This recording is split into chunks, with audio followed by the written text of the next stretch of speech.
Okay.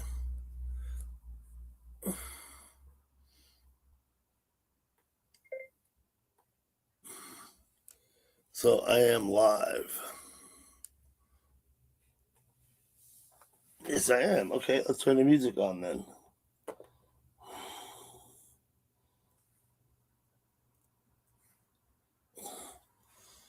We'll see how we do.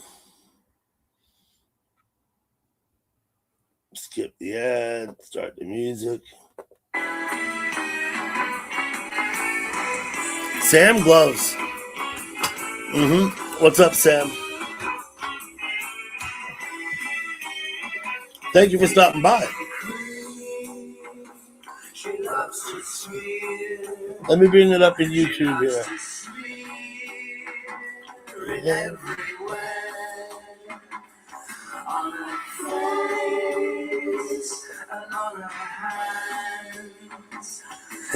Brian Parento, what's up, buddy? Nicole Reese, hello.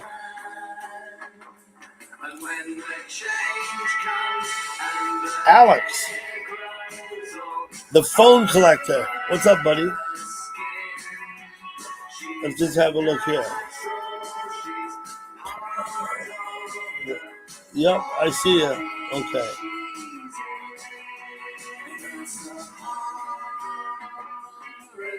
San Francisco. What's up, Mike H? Alex Xavier. San Francisco. Okay. Thanks for coming in.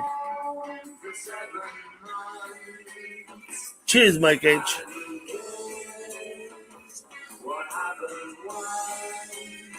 We'll just chill out a while.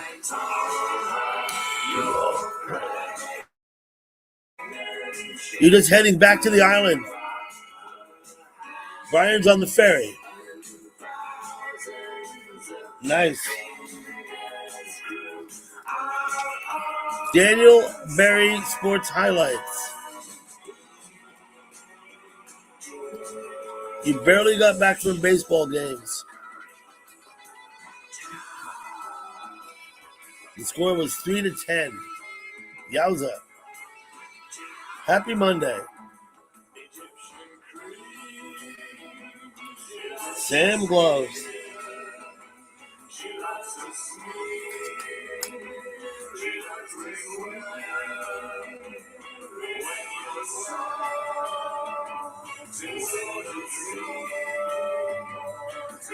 Yeah, good luck with that. Sam?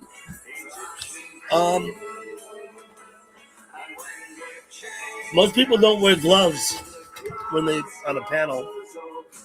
Just saying.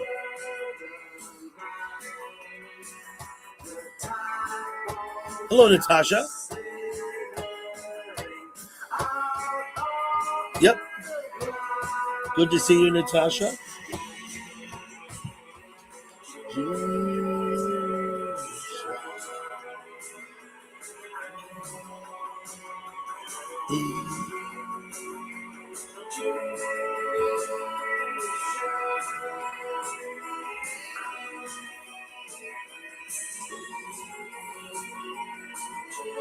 What's up, Goodlander? Goodlander Music. 3 a.m., Natasha. Why are you up at 3 a.m.? I'm not going to ask.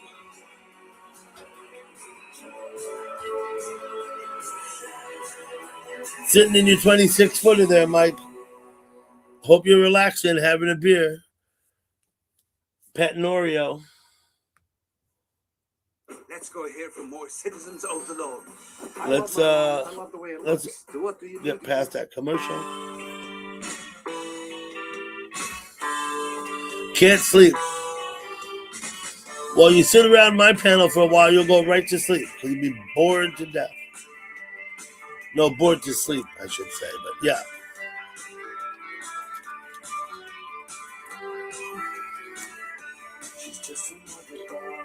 Sam Gloves must be in England.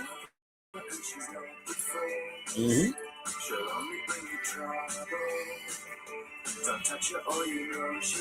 I said, oh, baby, I know. She's only an illusion. 6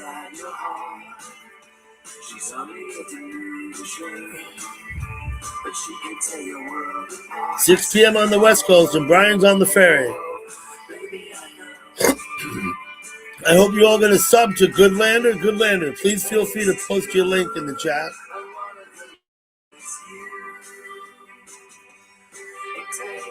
You listen to Robin Hitchcock, Goodlander? If you listen to Robin Hitchcock, man, there's not too many.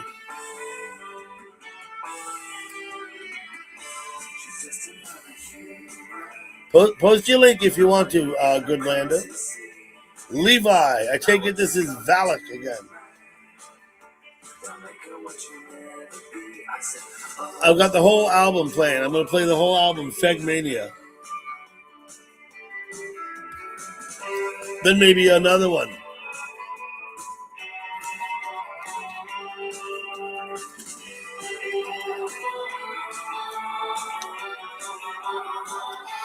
Maybe I'll play I Often Dream of Trains next.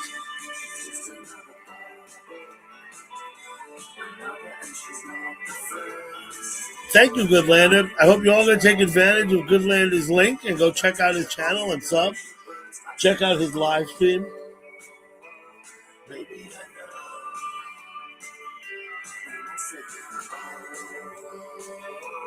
Maybe I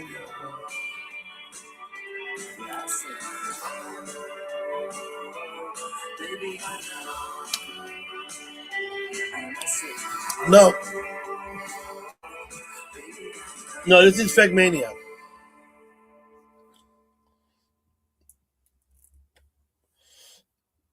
This is Fegmania. Here, look. Bang. Right?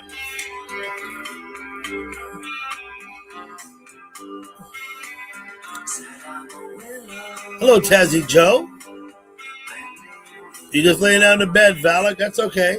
Keep my stream on. You'll go right to sleep. 12 noon. 12 noon in Tasmania. I could play Steely Dan. Want me to put Asia on next? Mr. Kittles. Surely you're at work, Kittles, right? I'll give you the link, Kittles. Let's see. Hello, S.A. Good to see you, S.A. That would be rad. Okay, I'll put some Steely Dan on after this. My weekend was okay, Natasha. It absolutely was. Larry Olson. What's up, Weston, Boots? I forgot the other names too, but good to see you, buddy. Thank you for coming in, Larry.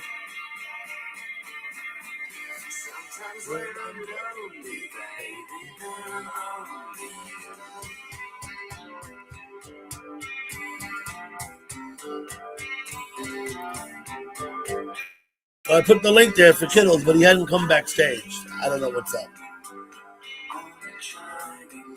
He's still alive. That's good. I don't know that I see you in chat much anymore, Larry. I get the impression like you're not there much. Let me turn the volume down a bit. See, Mr. Kittles has a mustache today. Yeah, turn that music down. That's some shitty ass fucking music. You're wasting your breath, Kittles. Who the fuck even listens to that music? You're wasting your breath, Kittles. We can't hear you. You're a fucking old man. Mm-hmm. We still can't hear you. Whatever. Hey. I could have left the music up. Can we hear you now? Yeah, okay.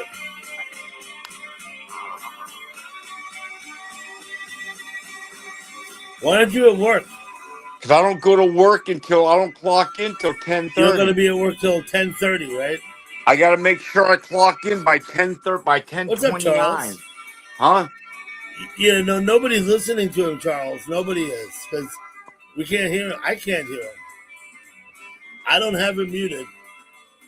It's on his end, whatever it is. Yeah.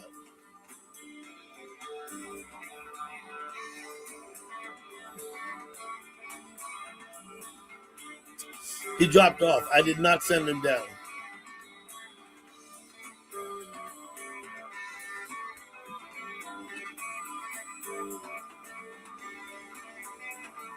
I get the feeling I would have already sent him down. Just based on his gesticulations. Good to see you, Charles.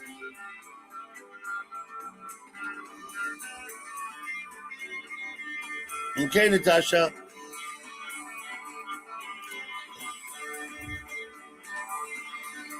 He wants to come back up now. Let me see. I got to consider this, I guess. I'll bring him up. We'll see what he does. What's up, Kittles? Hey, why'd you kick me off the panel? What did I do? I don't know what it is. Huh? Oh, I hear you now. Why'd you kick me off the panel? Yeah, right. What did I do? I never said anything about Nicole Ruiz. Well, first of all, I didn't kick you off. And second of all, I couldn't hear a word you were saying. Well, But anyway. whatever. Anyways, Yeah, I have to be to work I gotta clock in by 10:30 tonight. By when? 10:30? Yep. Okay. If I clock in at 10:31, I get a half a point. Okay. You're not trying to collect points. No, you're trying not to collect points. I got you. Yeah, because if you get 8 points in a rolling year, you get terminated. Play some tunes, y'all. Let me. Hey, turn that Yeah, down. you want to come up and play? I'll throw Kittles down so you can come and play.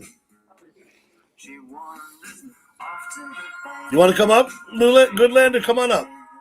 Kittles, if he comes up to play, you have to he plays. Hey, nobody wants to hear guitar players are a dime a dozen these He's not days. a guitar player. Nobody wants to hear He's not fucking a guitar player. Look. He doesn't play guitar. I'm tired of guitar players. There's too many guitar players on fucking YouTube. Be strong like a Grizzly. This is Grizzly. Hello, Grizzly. Welcome in. I have no points right now. I have no points whatsoever. Because I always clock in on time and I always clock out on time. I have no points. Do you get points if you clock out late? No, you get points if you clock out early. Got it. Yeah, if you clock out 1 minute Jonathan early. Siegel. What's up, Jonathan? If you clock out 1 minute early, you get a fucking point. Yep, I get it. You get a half a point. Excuse me. A half a point. Either way. If it's 2 hours, if it exceeds 2 hours, then you receive a whole point. If you do a no call, no show, it's 3 points. No call, no show. It's 3 points.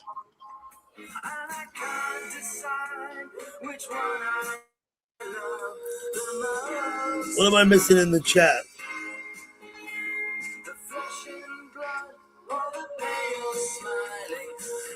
Legit together.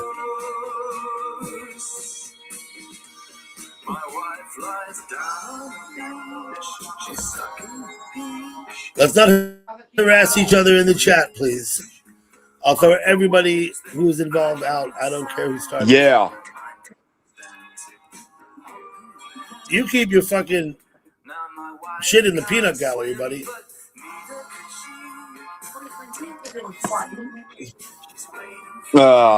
Daisy Blooms. Hello, Daisy Blooms. Doug, my 3 packages came in today. Okay, you got 3 packages in the mail. Yeah, I ordered 25 cans of Zyn. 25 cans of Zyn. I don't know what Zyn is. What is that?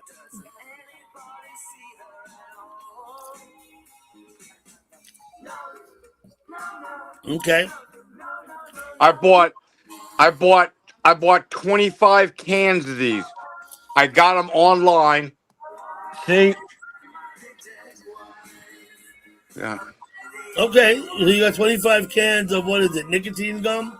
No, they're Hello, nicotine Trisha. pouch. They're nicotine pouches. The nicotine pouches, so it's like chew, but it's in a pouch. Okay. Yeah, but you don't have to spit. You don't have to spit the juice out because it's not tobacco. It's just nicotine. Just nicotine. Yeah, there's no tobacco in them whatsoever. Okay.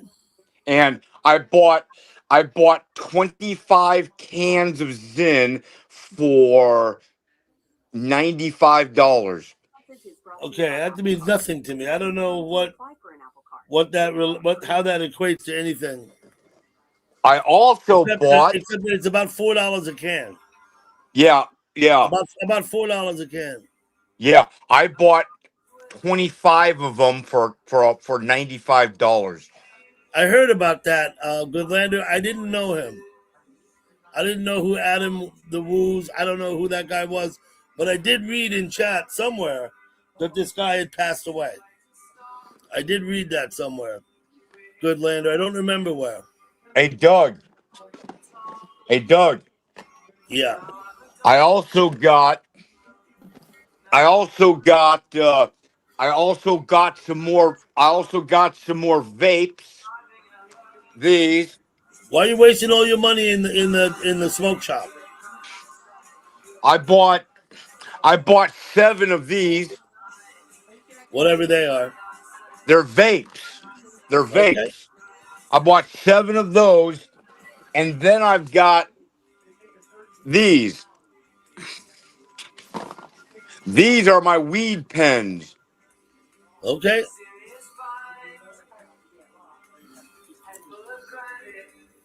I bought 10 weed pens, 7 vapes, and 25 cans of fucking Zin.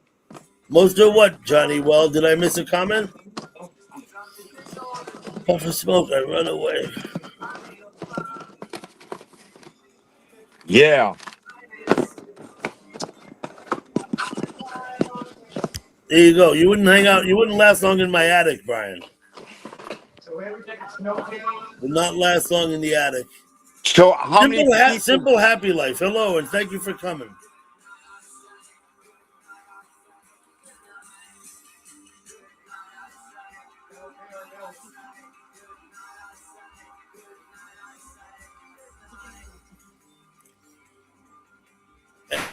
And his Siberian gal pal, I would howl, wouldn't I? Ooh. Yeah, okay, Larry, I guess I'm going to ask you to please stop directing comments at Mike H. If you read my guidelines, I have a specific guideline against pestering people. And believe me, pestering is not about intent. It's about how it's received. So, Yeah.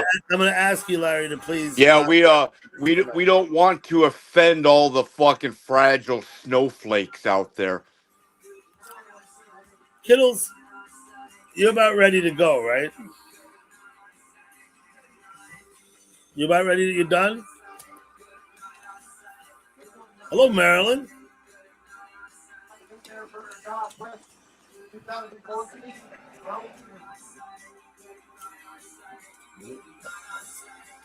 Goodlander, if you want to come up on the panel, ask for the link in the chat, and I'll put the link in there for you.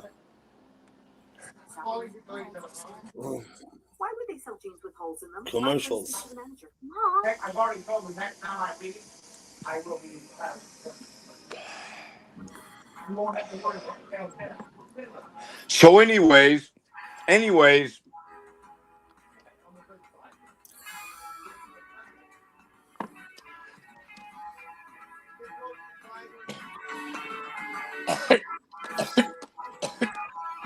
Why do you say so anyways when you don't have anything to say? That's like the OCD thing, right?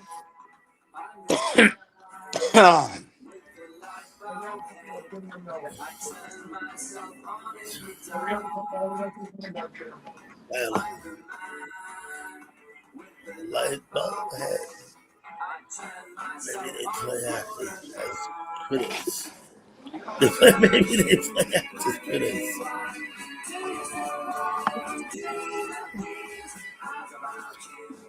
It's Hey, okay.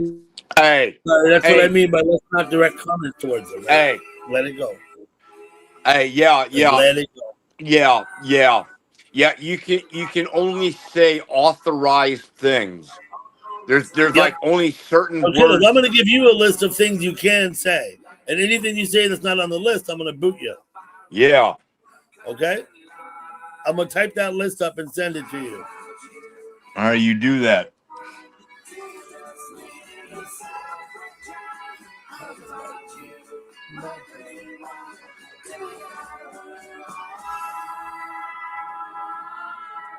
Uh-oh.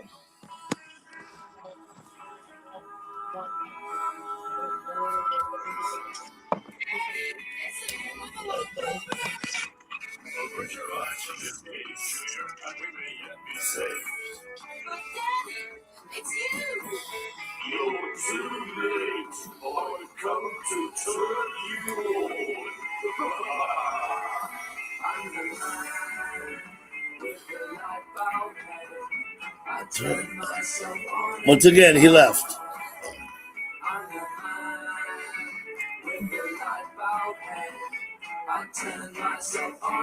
Larry, come on. You got to stop, right? Or I'm going to have to, like, time you out. I'm not trying to do that. So. But I will. I hope you don't take it personally when it happens. It's not personal. It really is just I can't allow people to start doing that because then everyone does it and then it's a shit show. And I'm not hosting a shit show.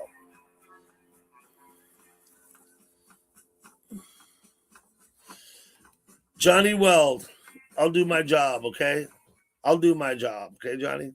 The 2026 Chevy Equinox is ready for Deal? daily drives, weekend getaways, and everything in between. I got these fucking commercials. Big touchscreen.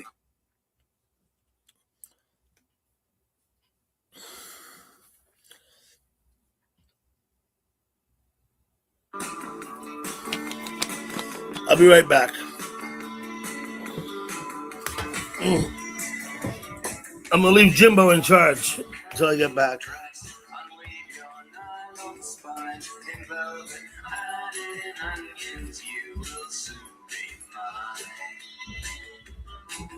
I am your humble servant, madam, as you see.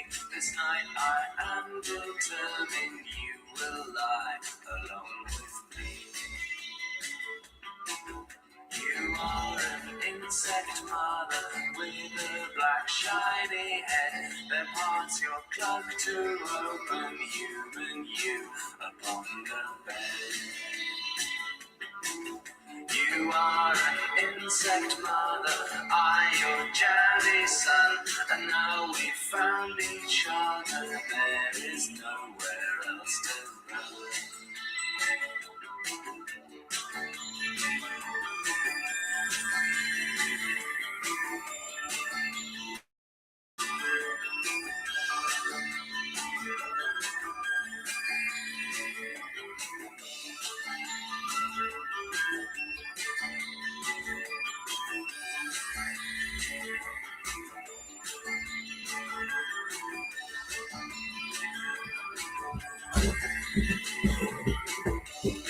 Your candle dress, unweave your nylon spine, in velvet and you would send me.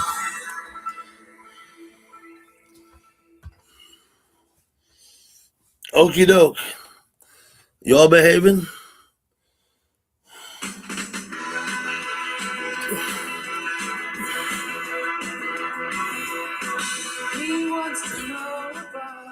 Pabst Blue Ribbon for everyone. Yeah. Insect Mother? Insect Mother is a great song. Let me put it in the chat. Too late. I'd have to go back to get it. Insect Mother is a great song. Absolutely. Let me go grab a link and bring it. Here we go. Wait.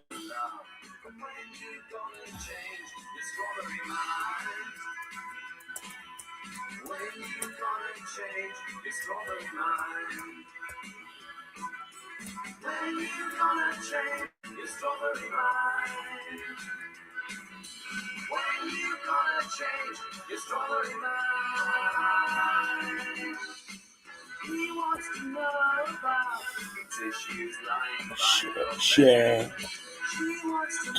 Copy. Come back. I'll put it in the chat in case anyone wants to go back and hear it again.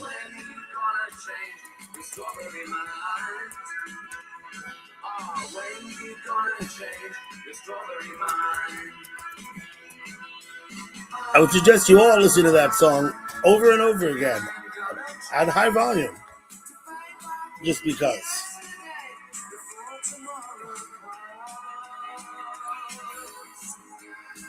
Daisy Blooms.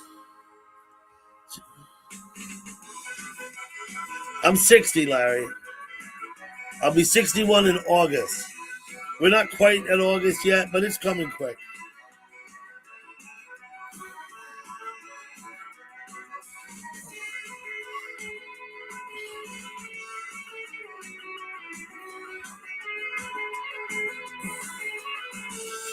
Yeah, I know. Simple, happy life. It was a joke. The comment about Jimbo being in charge, that was a joke. Moo, Catherine Lautinsky. Slurpy slurp, then. Slurpy slurp. Yeah, let me come in the chat with that. Wait.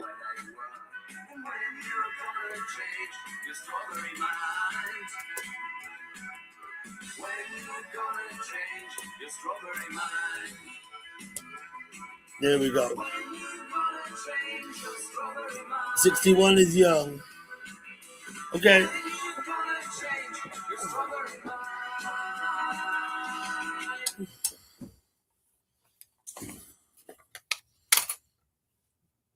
You're 10 minutes late for work, but you were 20 minutes late yesterday. It's a good day for a good deal at our...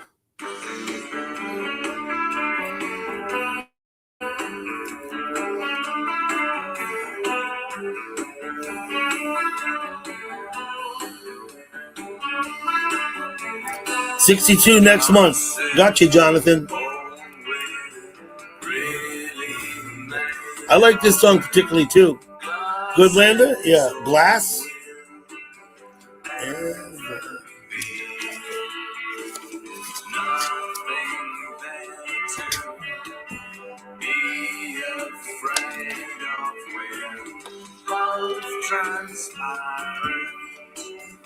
Can't you see?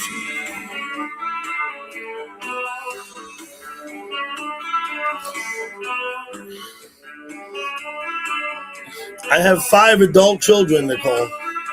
Or are you talking to Tazzy Joe? Sorry. I see you're responding to Tazzy Joe. I have 5 adult children.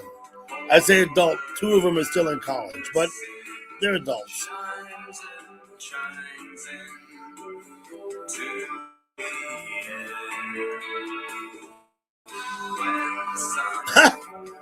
It's all good, Goodlander.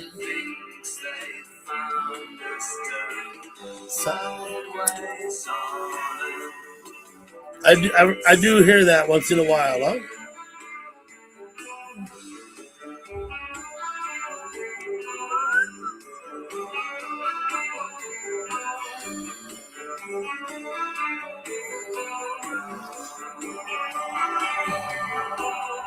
I hope everyone will sub to Goodlander and check out his live stream. He does live stream, plays the keyboard and sings.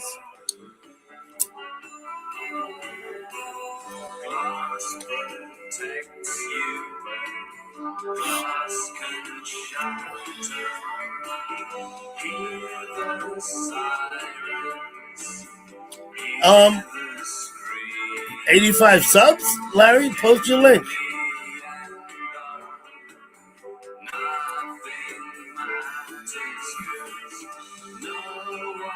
Yeah, I agree, Mike. Hopefully he's gonna desist. I've asked him now 2 or 3 times.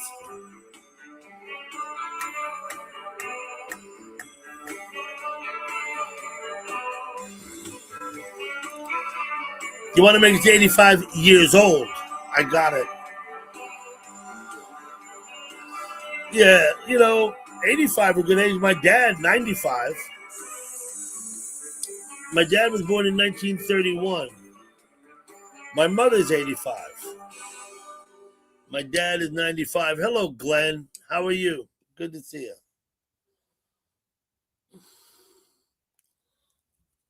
Dream big, work hard, and switch to Progressive. You could save hundreds.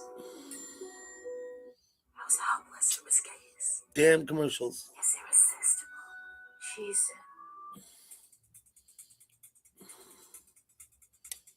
Okay.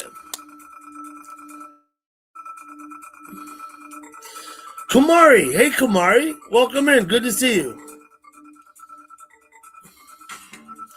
Good to see you, Kumari. Your mom and dad were both born in 21. Wow. That's 105 years ago, Charles. I think my dad was born in 31. My mom, I think, was born in 41 or maybe 42. I think 41. Her birthday's in a few days, my mother. She'll be 85, I think, in a few days. Hello, SW. Welcome in. Thank you for coming in.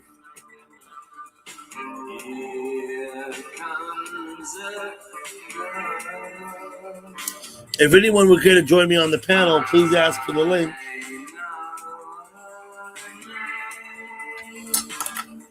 Here she comes.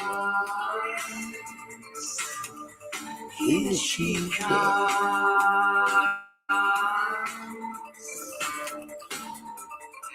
Blueberries. I find the blueberries pass through me the way corn does. You find that also, Larry?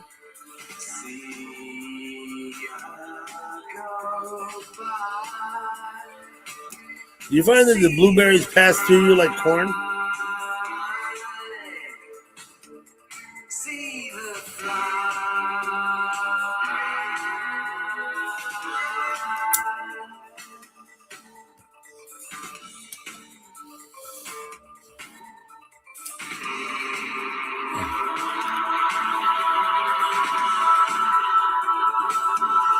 I need sauerkraut. You know what? I don't buy sauerkraut in a jar and eat it at home, but I'll eat sauerkraut. Not that I don't like sauerkraut, but I don't buy it, like eat it at home like that. But I'll put it on a hot dog. I'll have it on a Reuben. I don't mind sauerkraut.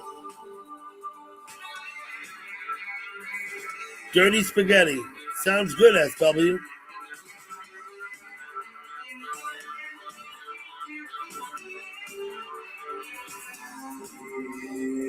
Comes the fly. I don't know why. Here he comes. Here he comes.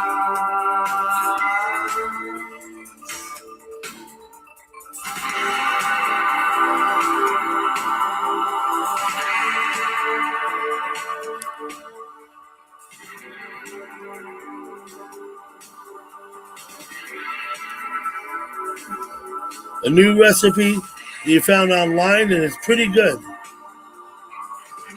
Dirty spaghetti. I know what dirty rice is. I've made dirty rice.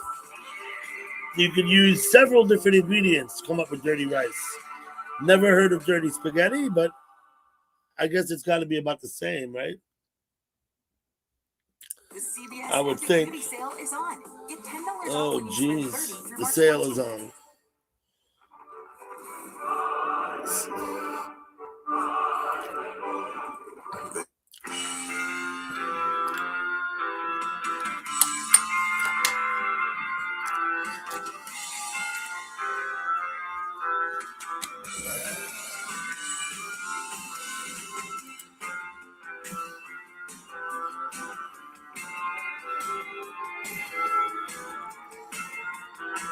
Yeah, my oldest son is as old as you, Nicole. He's 35. Thank you, Nicole. Very similar to Dirty Rice. I would have thought so, SW, yeah. Thank you, Nicole. I appreciate that too.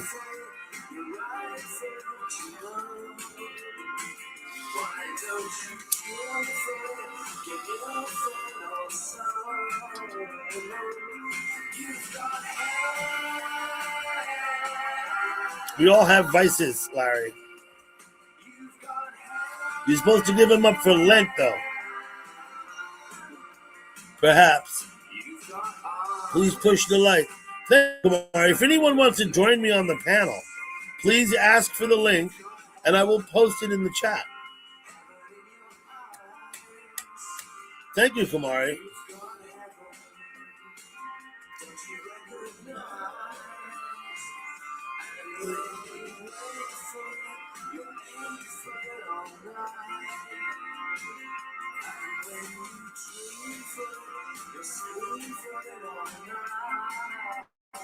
Turn is loud.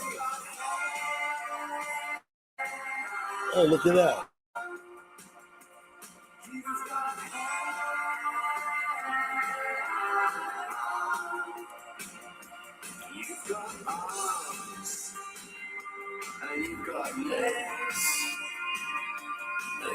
I'm just peeking in at Sad and JoJo's. Sad and JoJo are live.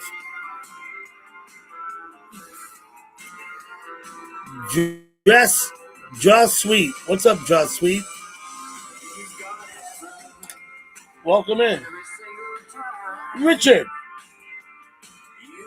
blessings, Richard.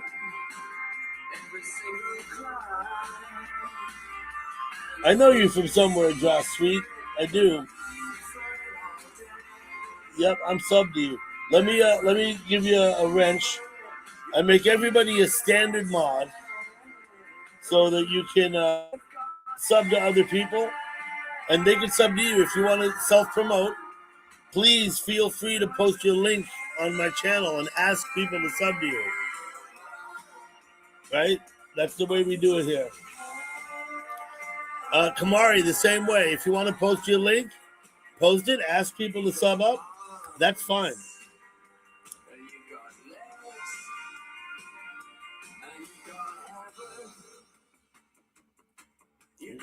Yep. You got plenty of content on your channel there, Joss Sweet. Can I call you Shelly and Joey? It's easier. I don't.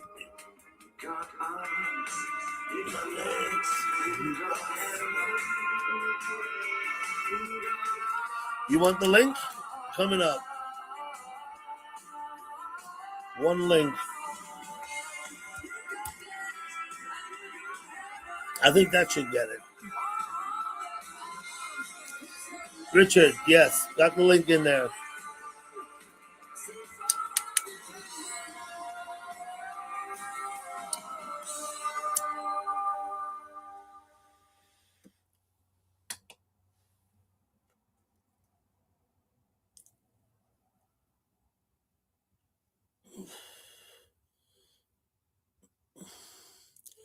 Okay, I got it. You're Shelly? Okay. I'll call you Shelly then. Joss Sweet, it's not easy thing for me to say for some reason. It doesn't roll smoothly. Wait a minute. Let me put something else on. Sticky honey. Not that.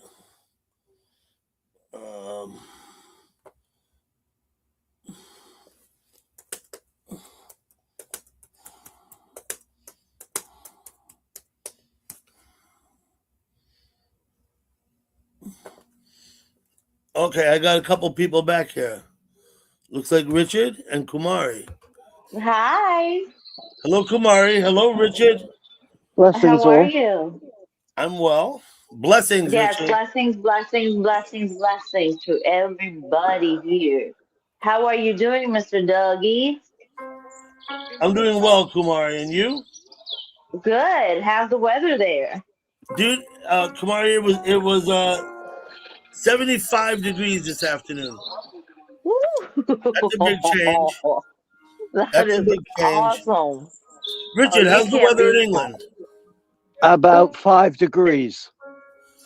5 degrees is what, about 45 or 50? Yeah, about there. Probably about 50, right? Okay. Yeah.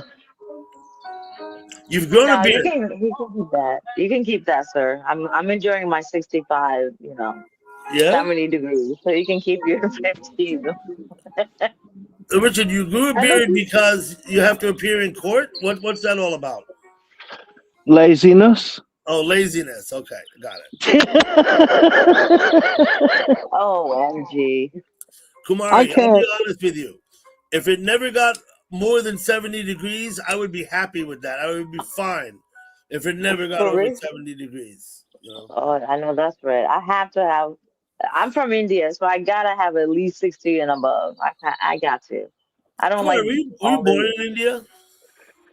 Yes, I was How, born in India. Yes, how long sir. have you been in the United States? 30 since 1989, so that would be 37 years. Because you don't really speak much with an Indian accent. Sir, I had to work really hard for it because I didn't want it. You didn't want it. I know two other. I didn't want that.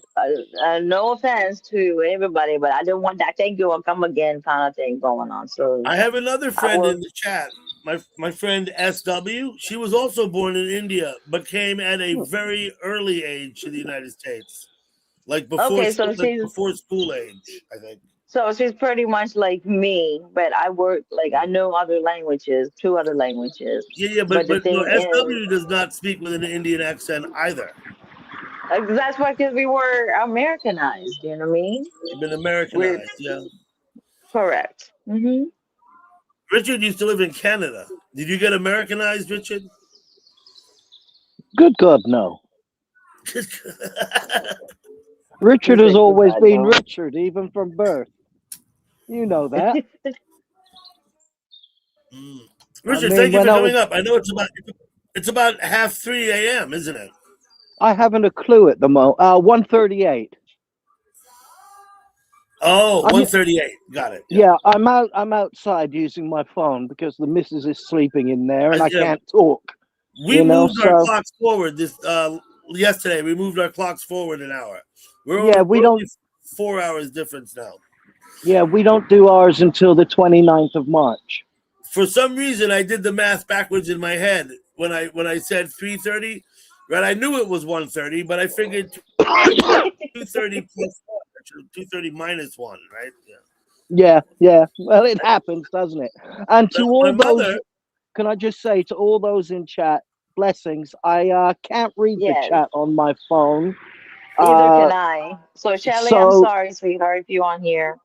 If anybody said anything, blessings to you all, and nice to see you all, and I hope you're all well. We're all happy to see you both. I see him in the chat talking to you. Anyway, Puerto Rico is 70. So, okay. So, Kumari, you came over in 1989, and as you said, you all Americanized. Can I ask you, if you don't mind, what did you do for work? I was in medical. What in medical? Okay. Let me just turn this off for now. Okay. So you say you're in medical, but you weren't a doctor. You were what? Or were you a doctor? No, I was an assistant. An assistant. Okay. RN, yes. RN, yes. Assistant, yes, sir. What's up, Mike? Good evening, Hi, Mike. Mr. Mike. Cheers. Good evening. How are you? Cheers. Happy Monday evening, y'all. Happy Monday. It's Tuesday for me. Yeehaw. Tuesday. Yeah, I'm still a ways from Tuesday. I still got 2 hours till Tuesday. Mike, how's the weather been in Texas? Did you guys get some nasty rainstorms just the other day, right? It's coming tomorrow. It's coming tomorrow. What about the tornado watch? It's on tomorrow and the next day. Okay. Yep. You got tornado watch. 2 days. I hope you don't get tornadoed, Mike. I hope we don't. A couple of years ago, you're outside with the chainsaw cleaning up the tree that fell on your carport, right? Was that a tornado Could be or a bad. hurricane? Was that a We're hoping tornado not. or a hurricane, Mike? Tornadoes. That was a tornado. Yeah. Ooh. No hurricanes in Texas. Tornado. With the tornadoes close enough to your house to drop a tree on your Yes. carport, that's probably close to fuck enough, right? Yeah. Yes, sir. Does Okay. anybody know? Does anybody know why they put a swastika symbol on a door? Is it pre-war or post-war? It's just, well, it's a swastika symbol, and then it's got two other symbols next to it. I'll tell you that in the United States, Native Americans would use a swastika symbol, and they have for centuries. Yeah, in I their know. decoration, It's right? originally This called the is sun wheel. pre-Second see War, right? So It's on the door. See it? I can't. You know. yeah, look at that. No, probably not. How, the question is it I'm modern or losing is it old? Well, they every year they put these same three symbols on their door, I don't know what they mean. and one's a swastika, one's a swastika, and then there's two others next to it, but I don't have a clue what it means, and I don't speak to them. I mean, I haven't spoke to them since an argument with them. You know, What's up, I Jimbo? just don't get it. I mean, I know it was originally called a sun wheel, but Okay, it out just in the freaks me out. Southwest, American Indian tribes used to put that in their blanket and their artwork. What was later the swastika, Yeah, but so it predates Yeah. certainly before it had nothing to do with Germany or anything like that in the United States. yeah, no, I know. I know it used to be a good symbol. As a sun wheel, Yeah. it was recognized as one of the original good, healthy symbols. Jimbo, you But here? Hitler, unfortunately, stole it. I'm sorry, I'm walking into my... The other thing that freaks me out is I don't know what all these are. You doing? I think Jimbo What might the be in fuck are all them? Walmart. I think that's why he's not coming on. Anyway, Jimbo, I better... man, I'm gonna put you down until we can see you backstage. Then I'll send you back up. Mike H, Sorry, thank my you for coming internet up. I don't know outside where isn't you as went good. or why you left. Did Mike's camera freeze before he dropped off? I don't know. I don't think so. I think he just left. Oh. Ooh, it's cold out here. Okay, here's your answer. Richard, can you read that? I posted it.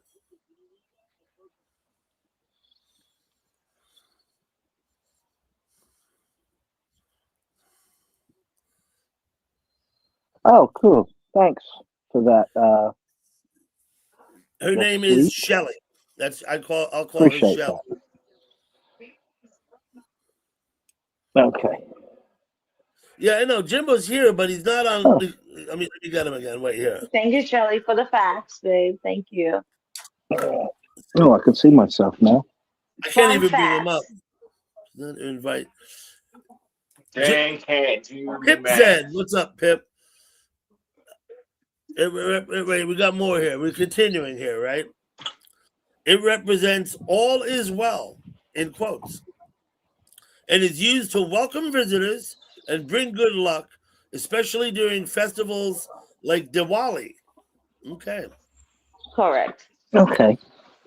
So the Oh, that makes swastika sense then. was co-opted by Adolf Hitler and has Then I become don't- to mean something completely the opposite of what was intended in the first place, right? That's what's happened. Pretty much. Now, I suppose this, Richard, if the people who inhabit the house Okay. where they put the decorations up are not Westerners like us, then perhaps to them it doesn't mean anything like what it means to you. You know what I mean? Yeah, it means nothing to me anymore. One link, Jimbo, coming up again. It just surprises me, you know. I come in and I see it and I think, what the hell? But now that I get it, you know. There's a town in western Wyoming called Thermopolis. And in Thermopolis, it's got a lot of thermal hot springs, and it's kind of a resort destination for people in Wyoming that want to lounge out in, 120 degrees pools of water that are naturally occurring, right? In Thermopolis, in the downtown area, the buildings are brick, and they were built in the early 1900s, and they use the swastika pattern up and down the corners of the building. Okay. But they're not all the same direction. Some of them go back and forth. Oh, okay. I didn't know that. Yeah, that's a fun fact. This is Shelly. Hey, hi, Jimbo. guys.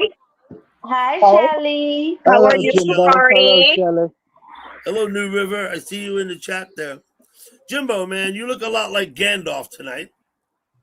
I'm walking. And I hate to say it, Richard's beginning to look a little bit like who's the guy from the Star Wars? Who was that? Yeah, Obi-Wan Kenobi. Oh yeah, that's him. Obi-Wan. That's the guy I'm thinking of. Yeah. Nice to meet everybody. Shelly, how are you? Too. I am great. I am in New Jersey. I live in two states. I live in New Jersey and in Arizona. My fiance is in Arizona, so I travel back and forth. And yeah, so I live amongst a lot of Western Indian communities, and I'm familiar with the swastika, especially during Diwali and all of their religious following. So while swastikas might be, in a different symbol, just like you said, Mr. Doug, if they're not, from an Indian or following, they will use it, as a hate crime. I know that in America it's very difficult. You gotta prove. I think in Germany it actually is a crime. It is, but in America is a crime because you gotta prove that you're using it for religious purposes, and then they give you the okay. But what I noticed about the building in Thermopolis is the decoration on the corner. One goes left and then right and then left and then right. And they go right up the corners of the building on both sides of the corner. Exactly. And it's a decorative touch in the brick. And I asked about it. I asked one of the locals, I'm like, why you got swastika? He explained it to me. He said that building was built in 1908. Exactly. Right? Exactly. Yeah. But I mean, it's really rather interesting because so in my profession, I am a teacher as well as a mental health counselor for special needs families. And when the autism spectrum on the Asperger's, so they decided to take Asperger's away because there was some kind of connectivity with the whole swastika and whatnot. So now it's called autism spectrum disorder, and they were able to eliminate that specific diagnosis on the Asperger's syndrome. You've lost me completely, but okay. Let me ask you a question. You have. I don't understand the connection between the swastika and people with Asperger's. I don't. Well, if you read a little bit further, you could read a little bit further later on and understand why, because there was some kind of connectivity. So the Autism Association wanted just to basically generalize it and under one umbrella to make it easier on everybody else. So now it's called autism spectrum disorder. Okay. Jimbo. Okay, cool. You're walking around outdoors. You going to Walmart? Huh? You going to Walmart? Yeah, I'm going to Walmart. Cool. Oh, can I give you a list? I need few things from Walmart, sir. Charlie, you already given him the list? I need some stuff too out of Walmart. I love the yogurt, the Great Value yogurt, the little tiny ones. Yeah. Jimbo, you got room in your shopping cart? These ladies want some stuff. No, I got to carry that stuff back. Good. I want a 24 case of Coca-Cola. Oh shit, no, it's High American. five, I'll Dutchman. stick to mine. I'll take a beer. I'll take a beer, Corona with Wait, lime. not all Walmart sell beer. Not all of them. Oh, never It mind. depends what state you're in, whether your Walmart will sell you beer or not. Can somebody Really? explain to me why gas stations sell alcohol? Petrol stations, gas It depends stations. what state you're in. Listen, in New York, I can buy beer at the gas station. In New York, it's legal. There are states where you can't buy beer in the gas station.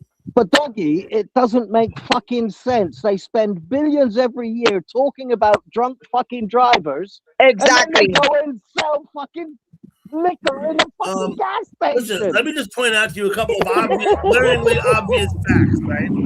First of all, if you're going to drink and drive, it don't matter where the beer is sold to you. No, it doesn't. Okay, so let's start out with that. If you're in a fucking car, driving into a gas station, filling up with petrol and buying liquor at the same time, that is like saying, hey, I'm going to get drunk as soon as possible and have fun. You just similar. spent 20 billion in a year putting up ads and posters saying don't drink and drive. Just to The say, irony is unbelievable. listen, the same way, look, I'm sorry, the same way when you have a doctor's office and you go to the doctors to get your medicine and to get your blood work and everything, but then right next to it there's a Burger King and a McDonald's and a Wendy's. Exactly. And you're like Not starving over here. because you fasted all night. So by the time you get out of there, what's the first thing you want to do? Eat a Big Mac. Right. 4 hamburgers Exactly. from McDonald's. Richard, I'm going to tell you a story about Wyoming. I lived in Wyoming for 20 years.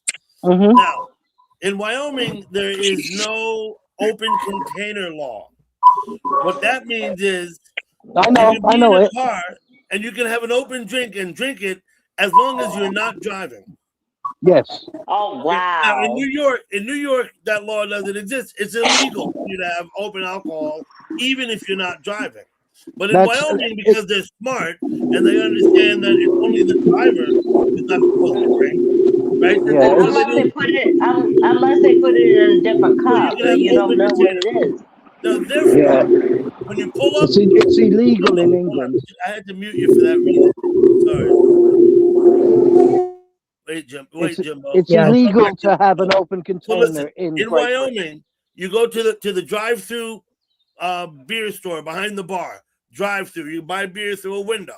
They hand you your drinks. They will sell you mixed drinks from the bar in a plastic cup with a piece of cellophane over the top through the window. You pull up and buy, as long as there's passengers in the car. Yeah, well, That's ridiculous. Mr. Doug, just like in New York, right? In New York, everybody's free to serve their own gasoline. But then I'm from Jersey. You come to Jersey, it's illegal for you to serve your own gas in Jersey. That's an insurance thing. But what I'm talking about with Richard here is the law. When he asked me why can they sell beer in a gas station and the obvious irony about drinking and driving. In Wyoming, Mr. drink, Doug, what do you mean? You can buy a What do you mixed mean drink by in the cold window. In Wyoming, as long as the driver is not drinking, you're okay. What do you mean by insurance things, sir? This is what I mean. I mean, in New Jersey, you see, there's a liability if you allow self-service, like we do in New York. Self-service gas, that runs a liability. If someone gets hurt, or God forbid, worse, they're putting their gas and they're smoking a cigarette, and God knows there's any amount of liability involved in allowing your customers to serve themselves gasoline. In New Jersey, the insurance, in order to get insurance to insure your gas station, you have to preclude self-service or they won't sell you insurance. If you have self-service, they won't insure you, basically. Also, the reason being is in New Jersey, there's been a lot of people that there was one time that a lot of people will just take and serve themselves gas and forget to actually put the pump back, and that's caused a lot of fires significantly. So they went about that. Yeah. Case in point about the insurance, the liability insurance. Right. Let me Correct. see what's going on with Jimbo. Hold on. Jimbo, you're kind of loud, man. I hear a lot of background. There you go. This is what Jimbo's up to. Cool. Jimbo, say a word or two. Count to 3 or something, Jimbo. What's up? What's up? Oh, there you are. I hear you. Okay, I'm just making sure I can hear you. Okay. Hello, Nobby.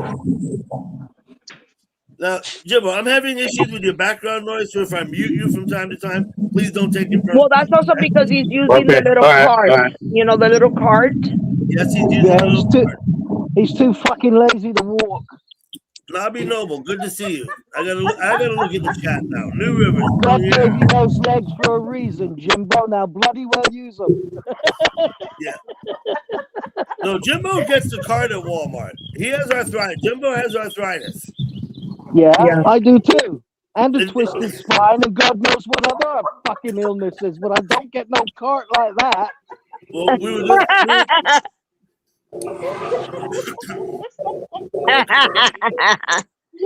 Cheers. I love it. Cheers.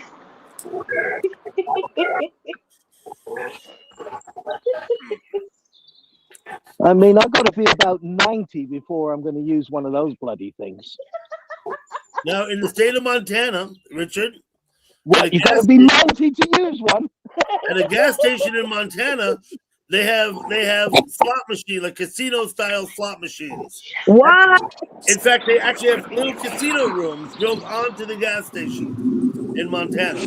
Well, we haven't got that far yet. No. Most of our casinos and gambling things are in casinos or in pubs, but 90% of all the pubs have shut down now. I muted you again, Jimbo, just because it's loud. That's all. Hey, I have a question for the gentleman outside. I forgot. I can't really read. The name is so small. That's Richard. Mr. Richard, is cannabis legal in the UK? No. Okay. Doesn't stop me from smoking it, you know. Well, it's legal in America. I think most states. They decriminalized it once. Then the new government decided that they didn't like it decriminalized, and so they made it a criminal offense again. It doesn't make sense. We now have one of our party members, the Green Party. They want to legalize all drugs. Wow. Every one of them. The Green Party believes that you're a human being and you're responsible for yourself. So why should the government control what you do or don't do to such an extent that you no longer have or make your own decisions on certain things? Agree. So if you want to do drugs, then they say, well, that's up to you to do them. But the conditions are you're going to do them, but don't come to us crying and saying, well, I need your help now that I'm on drugs, because we're not going to give you it. We're not going to waste our taxpayers' money on you. Right. I think it's and that's what they're trying to do. But they also want to make things free. They want to make more food free for the common people. They want to make all hospitals free. They want to make so much more free than what is free now. And a lot of people worry about that because too much freedom on everything. Well, people aren't doing anything now anyway. There's not enough jobs. People are living on the streets. The whole fucking country's gone completely mad. You know, we've got demonstrations every fucking day. Yeah, we're having that too here in America, especially in the states that are sanctuary states, like in New York. Without going off on a political tangent, is a couple of points I would make. First of all, marijuana is not legal in every state. It's not legal in Texas. No, it's not. That's a state-by-state thing. Right. Second of all, for Richard, right, I think it's fine as long as you're not affecting other people in an adverse way. If you want to be if you want to be on dope in your own house, that's one thing. But if you want to be out in public being a menace to people because you're high on cocaine, no, that's not. You can't do that. You know what I mean? But Dougie, you can walk down the street perfectly normal and still be a total asshole to everyone you meet and cause problems. So you Yes, can't use an guilty, excuse guilty as like, charged. Listen, oh, guilty as you charged. can't I do was drugs stone because cold you're a sober. prick. You Biggest see, dick around. Yeah, stone drugs cold are sober. drugs. You can't blame, this is one of the points. You can't blame drugs for the actions of the person. Whether you're I on have, drugs or whether you're on alcohol, you have to accept the responsibility for your actions yeah, I'm regardless of what you 100% do. with you. Listen, And that's what they're trying to point out in the sense that we as will a make civil, it legal, but you will have to be responsible for what you Right. Once do. when you take, as a once when civil, you, as a civil once when you libertarian. take, Listen, Richard, once give me a minute. once when you take something and then you swallow it and you're making that decision, just saying, Yeah, fuck it, exactly. I'm gonna go ahead and deal As with a it. civil That's libertarian, Richard, your choice. as a civil libertarian, I agree with the sentiment that no, I believe this: if you're not free to fail, then you're not free at all. No, you're not. If Right? another You have to person be. can tell You read a clock. no, You've you read, have wait, no Richard. freedom. You've read A Clockwork Orange. You know what they did to Oh Alex, yeah. right? If Oh you're yeah, of not free course. to fail, you have no freedom. What you have to be free to make mistakes. You have to Yeah. be free to fuck shit up and do it wrong and insult people or whatever and face the consequences. Otherwise, Yeah. you don't have freedom. Another thing I'll point to you is this about what you said. They want to make everything free. Okay. The government, the federal government, is not a business. It doesn't produce anything. It doesn't No, of make course not. money. It's the Anything it's gonna give to you, it has to first take away from you, Of or it course. doesn't have it to give back. Exactly. Okay, Well, so that's why you can't have everything free. That's I why. get everything free. well, Because they don't. They're not a business. They're not making a profit. There's no money. Any money they can spend, they first have to take it out of your pocket. Of course they But do. the thing Before is, they can if they're spend not it. providing, if they're not providing anything in medical, you know what I mean? They people will find it out in the streets, though, even Of though course they're they not will. getting it from the. There is I believe in nothing that the a planet free can market. do You're not to going to stop get me to drugs. think that stuff should, I believe in a free market and I support it. I don't think As long as people are I don't think that responsible for their insurance actions. companies help anything. All they do is Oh make no, they're everything just way more expensive. But that's just money, money, money, money. that's That's another all it is. discussion. well, Yeah. if I could, if I'm able to chime in on this, Please do. Go for it. psychologically speaking, right? If you got Johnny and the mom wants to go take a shower and she tells Johnny, don't go in the cookie jar when I'm in the shower. Johnny is going to be curious, right? When the mom says nothing, there's a possibility that Johnny might not be curious to go in the cookie jar. So But basically, mommy put, you but mom put know, that shit in her head and in his right, head. exactly. So basically, the minute you tell people no, no, no, no, you're not giving them the option to make that decision whether or not they could control it or they'll fail. And that's You what Right. happens with people. When you tell them to not to do something, that's when they're Listen, gonna I do it agree. quicker. I would call that part and parcel with the human condition, which we all live no. under. The things that affect all of us equally, right? We all need water. Everybody needs. Do we? We all need to defecate, right? Every human being needs. Well, human beings are curious, Right. and that's that's part of every human nature. Right. So Only because we've not So evolved. literally telling people not to do something is gonna make them want to do more. So Of course, in Jersey, they made it legal, and it's been a great thing. Not it only goes up just and down. medicinal, but recreational, and we haven't had no issues. And I think that, like you said, Mr. Doug, state by state, it goes about cannabis. It goes state by state, and eventually we'll get to that place. I guess. I'm hoping. But even according to all this, even when you go into the hospital and you've been in there for a minute and they give you Panadol, morphine, etc., and then when they Morphine. release you, guess what? In that situation, you're withdrawing from that medication that they constantly, injecting you and all that crap into your system. And then when you get released, and pretty much you're on your own because you're withdrawing from it because you're not getting that constantly being fed to you. So now you're going out in the street to get your fix. You know, Nah, I stopped doing Self-medication. drugs. I stopped doing Self-medication. it. I stopped doing hard self-medication. drugs. No more coke, no more crack, no more heroin. Very little booze. But All I do is cannabis. I but gave in all what that shit. I gave all hospitals, that shit the up like 3.5 hospitals do. decades ago. But I some, gave all but that shit up. again, the hospitals do give you all that while you're there, and then now you're getting your fix outside of the Okay, hospital, and now you're fine. withdrawing to fix that situation. So, like Shelly says, self-medicated. Some way, somehow, you're addicted to it, and you need to find it to get that You're not situation done. addicted Well, to it. You If know? you like something, you Maury, do it. End wait, of. Yes, That's the sir. responsibility part. That's And what that's they're why I trying. went from working from They're a trying to hospital, and I change went the and I went game. and I went to Wait, billing and coding. So I didn't I'm want gonna to deal I'm with gonna the I'm gonna tell patients my with. story for a minute. I went and had back surgery 5 years, maybe almost 6 years ago, May of 2020.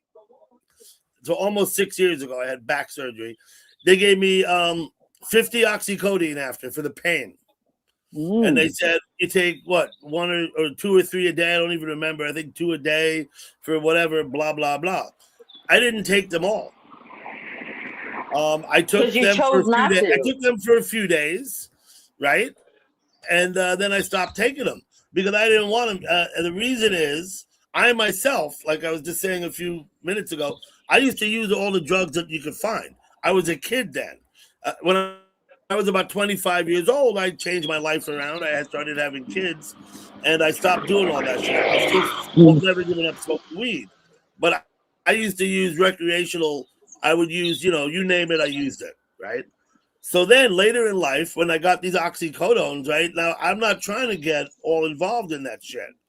So, like Richard points out, you got to take personal responsibility for your actions. Yep. Right. However, let me I chime used in on that. I used about 30 of them, and I think we flushed the rest after a month passed, and I didn't take anymore. I would like to chime and share my share about what happened to me when I was diagnosed with a really severe case of rheumatoid arthritis that locked in my right side of my hand, and I went to a general surgeon that started treating me with medications and injections, and then he gave me Tylenol codeine for 6 weeks, right? So I took the Tylenol codeine every 4 hours for 6 weeks. Then when it was time for me to get off it, they didn't educate me and letting me know that I was gonna withdraw, and I withdraw. I felt like Cold turkey. I withdraw. Listen to me. I withdraw to the point that I was scratching the walls because I felt like I was on heroin coming off I of it. was on heroin, mainlined. I felt and just crack. like that. Okay, Boom. and let me tell you this. It was so painful. It Yeah, was no, I so understand. painful to come off of it, more than the pain that they treated. So that is an issue because it's got nothing to do with me being, in control. It was, how do you wean me off for me not to have these side effects that lasted like 2 months? I think that if they prescribe 2 months. codeines, that then they ought to also explain to you how to come off it. First of all, you got to reduce your dosage, like 3 weeks before you're going to run out. Cold turkey. Instead of every 4 hours, take it every 8 hours, right? Well, I did. I did wean off of it. That was the thing. The thing was that afterwards, the effects of it, my body couldn't handle it, and I never went to nothing else. But I went to counseling, and then I started to realize, hey, listen, a lot of people are not educated in the medical department. You give this to people to make them feel less pain, and I regret taking 6 weeks of Tylenol codeine. It was awful. It was the most awful experience ever. So there is a lot of issues that they need to correct for the community. Quiet for a while. Jimbo, man, how you doing, buddy? Earth to Jimbo. Jimbo But is dipping and doing it. Dipping and doing it, enjoying his time, Mr. Jimbo. Kudos to you. I'm almost home. No worries, Jimbo. Take your time. You Yeah, still, take are you your still time. dragging that I'm gonna card, place a Mr. wager. Jumbo? I bet you Jimbo has a 12-pack of PBR cans. Mm. You're wrong this time, dude. I'm wrong. Oh, fuck. So, your turn, Richard. What does Jimbo have? I got some cheap stuff. There you go. He's got some cheap stuff. Yeah. What's cheaper than PBR? I wouldn't have a clue. It's American, PBR 's isn't good it? beer More around like, here. say, It's cheap Budweiser. around Oh, here. Bohemian beer then. Do Bohemian beer. Oh, Mr. Yeah, I got some Jimbo. of. Mr. Jimbo, did you Corona? see that PBR did a soup? Yeah, I tried it. I tried it about 6 months ago. Yeah. So you should save it because it's gonna be a relic, like a a relic, and it'll A be able collector's to. thing. Yeah, a collector. Yep. Because my fiance drinks PBR. Oh, Do does it? you still have cans of PBR soup? Is that what you said? Down here, yeah, I saw them yesterday. I think. Well, Shelly's suggesting you buy them and save them for posterity's sake. Well, Yeah, it's gonna cost a it's lot of money because chili. it's a limited It's PB. edition. That's why. Yeah, it's PBR chili. Yep, it's a limited edition. Chili. Yeah. Kamari. Yes, Kamari. sir. Yes, sir. Cannabis is legal in the state where you live, right? I live in Maryland. I don't know the answer to the question. Is cannabis is legal in Maryland or no? I don't live in Canada. I live in Maryland. I'm saying cannabis, man. I'm using the word cannabis. I mean Oh, marijuana. cannabis. Yeah, it is legal here. Yes. I thought you were saying Canada. I was You like, go up what? to a dispensary and buy it in Maryland. Like I can go up the road, dispensary half the mile, and just buy weed. Yes, because As I long have as a I'm over medical 18. card. As long as Yes, I'm I have a 21. I medical think as long as card. I'm over 21, I think. Yes, as long as you're 21 in my state and you have, but with me, I have medical cards, so I can go ahead and do it through my phone to order it, and then it's being delivered to me. If you have a medical card, is that cheaper to buy the weed? Hell yeah. Hell yeah. Yes, and some of it sometimes is absolutely much better than anything you can buy. I've heard Absolutely. people with Cleaner, medical cards cleaner that and the marijuana purer. they get is high quality stuff. Yeah. They do. It is high quality, and it's also a high potent. And they have And variety, just like a normal bloody dealer. well, Exactly. so Exactly. That's all it is. yeah, Yeah. but I mean, I use it because I have back problems, and it helps me out a lot. A lot. Sure. Mhm. I use it because I like it. I I use get it. Yeah, I was injections gonna say on that. my too. I I get as injections well. on my back, I'm gonna and go. I'll be I back use on my that computer. All right, Hey, Jimbo. Jimbo. I'm oh, that's it He for said Jimbo. he's getting back on his computer. Okay. Mr. Dougie. Yes, Is it Shell. Mr. Doug or Mr. Dougie? You call me anything you like. Dougie. Okay. Call me Except asshole. for late for I dinner. don't do it. You call me Doug, Dougie, Douglas. Only my mother calls me Douglas. But anyway, you don't have to start with that. Mr. Doug. So in Jersey, the dispensaries here, there's like for every supermarket, there's a dispensary, and they're so gorgeous. I go to one that they give me VIP treatment and they give me champagne and sit me in an area while I order. Yeah. I wait, and they're so clean and so beautiful, and the people are so kind and nice. And in New Jersey, they're everywhere. They give you champagne while you go in to buy weed. Exactly. Man. Now, Richard, you said something Yes. that I wasn't quite aware of. You said the former And government while you're looking, decriminalized and you go in, marijuana. you Yes. go in, and they give you I'm champagne. sorry. Yes. Well, that's only for the VIP treatment. That's because, after a certain amount here, if you buy certain, they have you like on a VIP treatment, and then you order your stuff, and if it's not ready, they sit you in the waiting area. They offer it to you. If you don't want it, it's fine. But I always take a good champagne. I mean, why not? Why not? I just order it through and they deliver it now since I don't have a vehicle, so they deliver it for me.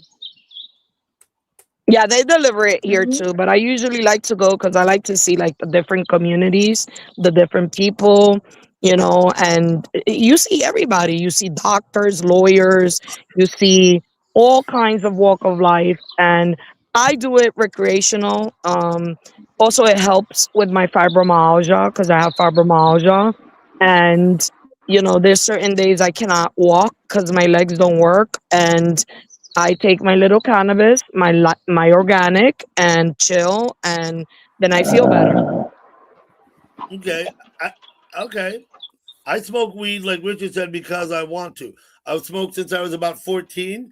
I could say it was for medicinal purposes, but that wouldn't be prescribed medicinal, like self-prescribed. Now, Mr. Douglas, with my Yes. situation, I no longer could work at the hospital due to my back, and I'm taking Oh, cannabis. So now I'm doing billing and coding. The situation with that, you know what I mean? I okay. can work from home and all that. So it's not like I'm a independent contractor anyway. So the situation is I can keep on any many jobs I want, but I don't have to deal with patients. I do the codings of what the doctor's diagnosis or what whatever the scenario is. I have to go and find the codes for every of that scenario, and then I have to bill it to the billing station, and then that's how the doctors get paid. If I don't do my job, the doctors don't get paid. Right. Okay. Okay. I had a question for Richard. What he said a little while ago about it was decriminalized and then recriminalized. So you're telling me that for a time period, it wasn't a criminal offense to possess pot, right? Right. Correct. So you wouldn't go to jail for having it. As long that as right? it's your No, name you wouldn't is even be on it. arrested. But now you're saying they've You, changed that and they've recriminalized it, and now if you have possession of so much or whatever, you might end up in jail, right? you get caught with a spliff, you're going to be arrested. Arrested, but not necessarily jailed. If you get caught with half a pound, Oh, they might right? not jail you, but the thing is, these days, you can be driving in your car. They can stop you. They can find two, say, 20-pound bags in your car. They can take your car. 20 pounds Yep. They Well, or can 20 take your 20 car. pounds, yeah. ounces? Say 20 pounds, of 20, course they 20, going 20 to. quids. No, 20 Or is quids it worth. 20 ounces? 3 grams. Okay, 3 grams. It's Fine. 3 about 20. grams. One spliff is enough It's for about them to $30. do it It's if about they want. $30, Kumari. It's about $30. 20 pounds. Yeah. Yeah. And they can possess your car. Yeah, Yeah, that don't and sound right. and then they will go through your bank accounts, and if there's any money that you have that you can't prove that you got legally, they take that as well. So any house, any property, they take it all, and that's why they made it a criminal offense again, because now they're reaping in millions. They're trying to create a I'm source of going to make revenue. one now. I'm being right about that. Uh, The fact that they decriminalized it and then recriminalized it, that ain't right. That doesn't sit well with me. No, Wow. see, the Good thing is, you evening, got to Brian. remember, each politician decides what they want to do. So one politician, the prime minister at the time, decided, okay, we'll decriminalize it. And everything was fine. Nothing changed. I mean, point of fact, people still smoke it 24/7 everywhere they go, even now. So nothing changed apart from the fact that the government was no longer making all that excess money. Hello, Mary You Bernie. see? So Yeah, they made it okay. illegal again so that they could get that money. Because everything they take, they resell. I mean, you have police auctions everywhere reselling boats, cars, houses, and the money goes into the government pocket. Sorry. Right. Right. And Which, that's the only reason. America decided to legalize it in a lot of states because, listen, truth be told, if you buy a certain amount that costs you They are never going to win the $40, war on drugs. they don't exactly. And people like to do it recreational at home. People like to do it for other purposes. And they're getting a lot of money. The government is getting so much money, taxes, and all these companies and all these chains that are they don't get a lot. The government gets a big percentage out of their revenue. They do. Yeah. Yeah, of course they do. Taxes, yeah. So the point is this, Richard. Perhaps they could make better money taxing it than criminalizing it. Exactly. Well, that's something that they have to think about again. And that's why some of the people are saying, well, make all drugs legal and let people decide how they want to live their life. I mean, I doubt they'll do that in my generation, but eventually they're going to realize they have no choice. People are going to do what people want to do, even if it's illegal. Right, when it's not harming anyone else. I'm not talking about stealing cars and beating people up or things like that. Right. But when it concerns drugs, you're not going to stop it. So if you can't stop the bloody war, then control it. Take the control from the dealers and make yourself the dealer, because then you get the money, you have the control, you decide what's happening. At the moment, they can't do nothing. And more profit in the pockets. Exactly that. I mean, they lose billions fighting the war against something that they can't win. It doesn't make sense. Which, truth be told, most drugs are actually used like cocaine and fentanyl and including heroin. These are all drugs that are used, okay, to treat mental health illnesses in the hospital settings, okay? Yeah, of course. So, in the end, I agree when you should be able to dictate what you should do for yourself. Yeah. And not to a certain degree, obviously. Control you. Exactly. Exactly. But I just had surgery last Monday, and they gave me Panadol because of pain. And I was feeling that shit the whole day, obviously, and the whole next day. But the third day, I was feeling the withdrawal, though. I was feeling from the Panadol. And I didn't know they were giving me the Panadol until they gave me the Panadol. I was like, man, I was thinking, like, I'm going to go withdraw with this shit. I know for sure I'm going to go withdraw. Last week? Yeah. Wow. Holy shit. I didn't realize you'd been all through that just the other day. That's why I was like, a little weirded out on my live. That's why I was like, yeah. I was at your live today. Absolutely. Correct. So she was here. I don't know where she went. Yeah. But I mean, again, telling people to not do something is when people want to do it the most, because that's just the nature of us human. That we don't want people to tell us. It's the nature of women. Oh shit! Come on, let me throw that out there. Because taking the apple would still be in the garden. Oh, we're gonna blame it on the woman then. I don't know. I don't know how come. I'm not saying that for controversy, folks. I'm not sure. But you guys didn't have to take the damn apple. You guys didn't have to take the damn apple. You have your own mind. But Adam decided because guess what? Eve was Adam's weakness. So therefore, he did it because of her. They're united, but he was her weakness. So let's not blame it all on the woman here. Amen. Well, let me just say this. Some people have a predisposition to not have self-control. It wasn't an apple. Wait, these people become alcoholic and drug addict. Other people have a disposition that exercises self-control. They can drink and stop drinking. They can use drugs time to time and not feel the need to do them always. Yeah, like me.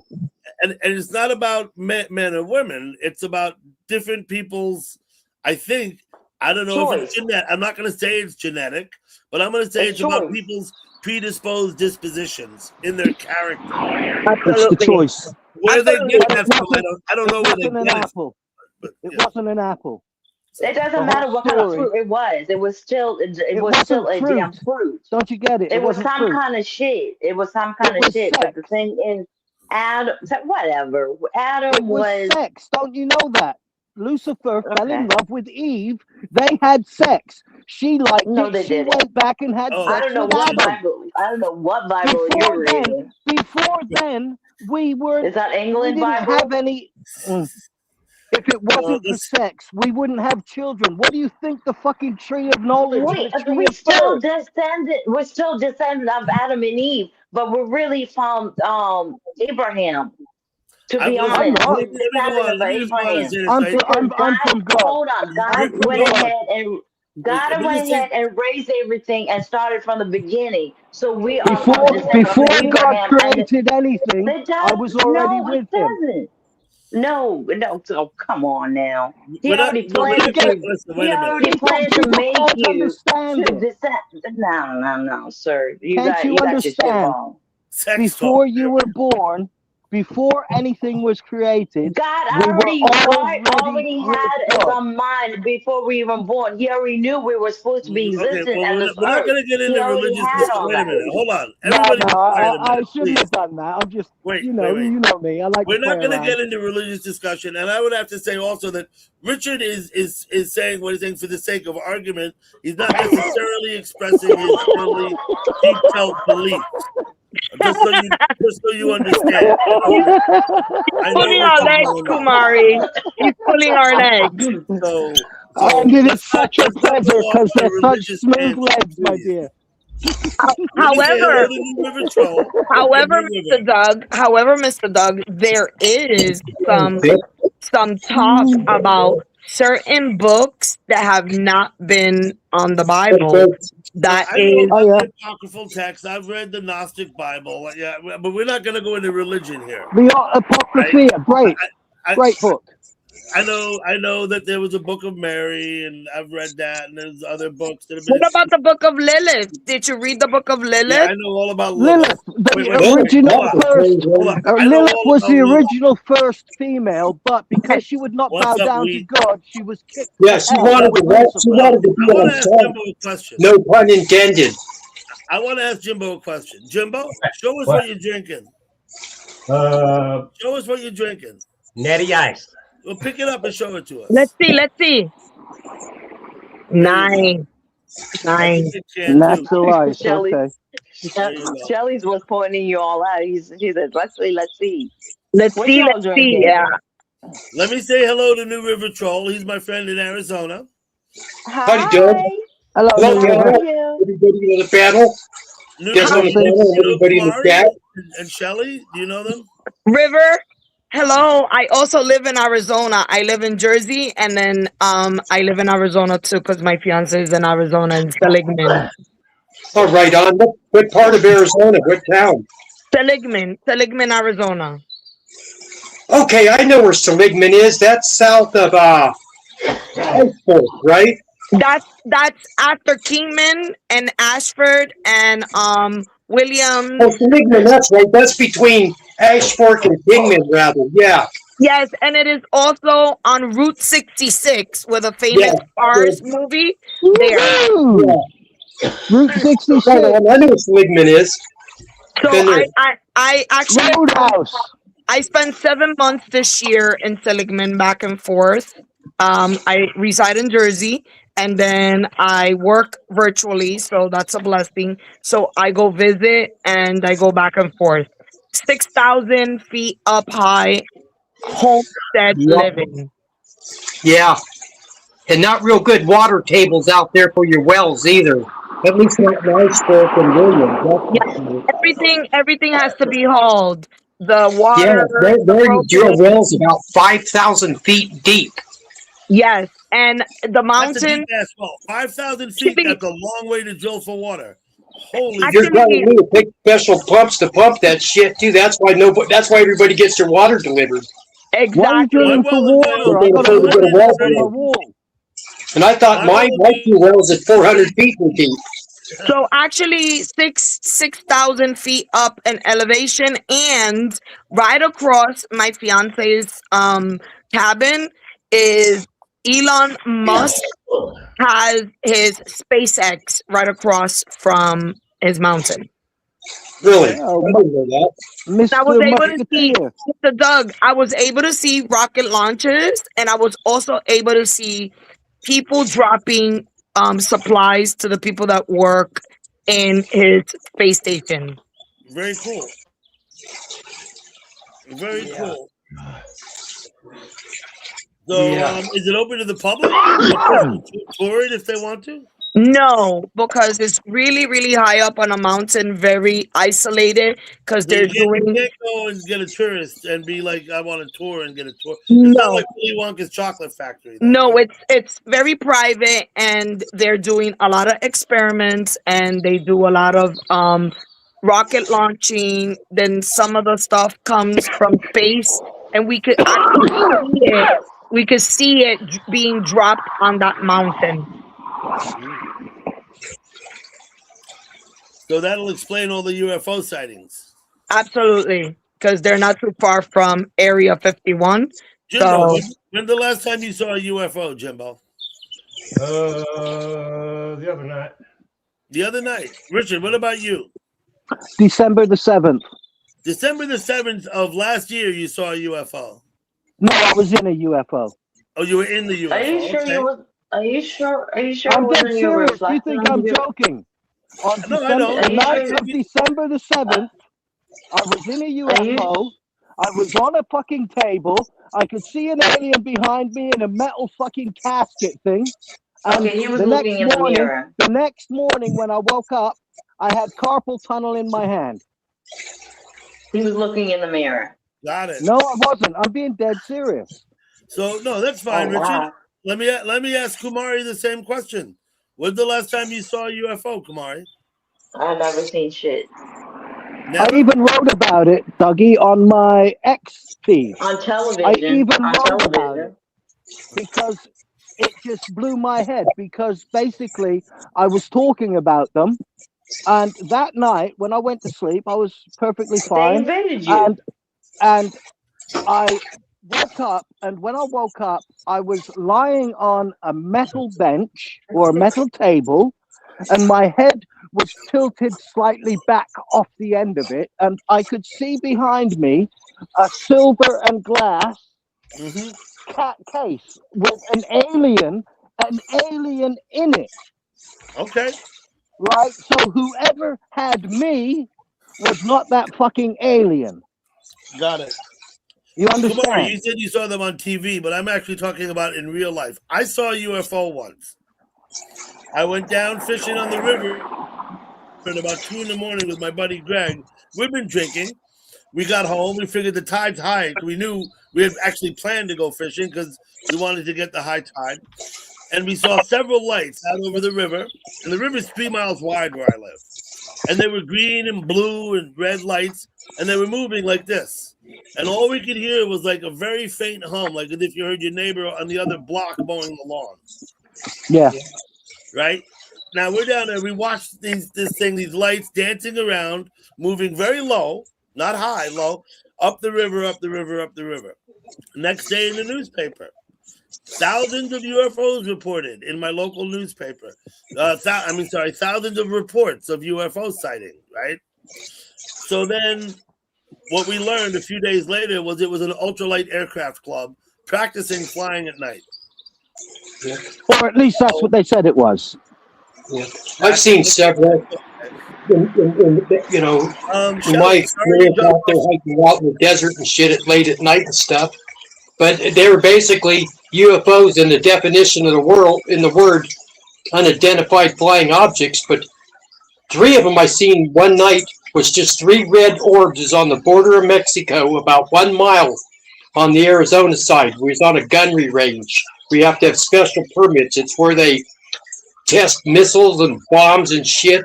And when they're not testing them, you can get a permit to go out there and hunt and whatnot. But we witnessed 3 orange orbs. It would have been over in Mexico, just above the horizon, what would be like what you'd think the horizon would be. And it was probably about midnight or so. We were walking back to our camp. And as we were walking towards our camp, there was a mountain there. So as we got closer to the mountain, we lost view of them. But they were just big orange orbs.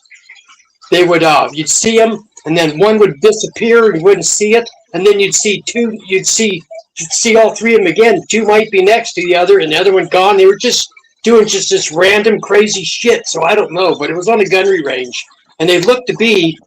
If you looked at the full moon that night, they looked to be about maybe 2/3 the size of the diameter, if you was to compare the two. But God only knows how close they really were. And then that mountain blocked them at some point. We got up to our camp. It was me and this guy walking back, and we're trying to explain it to our other buddies, and they're like, "What the fuck are you guys smoking out there?" And same shit you guys have been smoking. We've been camping out there for a couple days, but. Okay, so Shelly dropped off the panel and she didn't come in the chat. I just want to say if she's listening, Shelly, you're welcome to come back up. Just ask me in the chat. I'll post the link. I don't know why you left like that. I was delighted having you up here talking. Shit happens. Sometimes you lose the signal, you drop off. Or that happens to me. I've got blessings to everyone in the chat that I haven't said blessings to. Yeah. Well, blessings and howdy to everybody in the chat. Me too. I can't read your chat. Thank you so much, Chad, for letting me come up, and thank you, Mr. Dougie. You're awesome. I hope you feel better. So much. Thank you so much. I appreciate you guys. Wait, Shelly's coming right back up now, I think. Bye. If you want to say goodbye to Shelly. Oh, she's gone. Okay.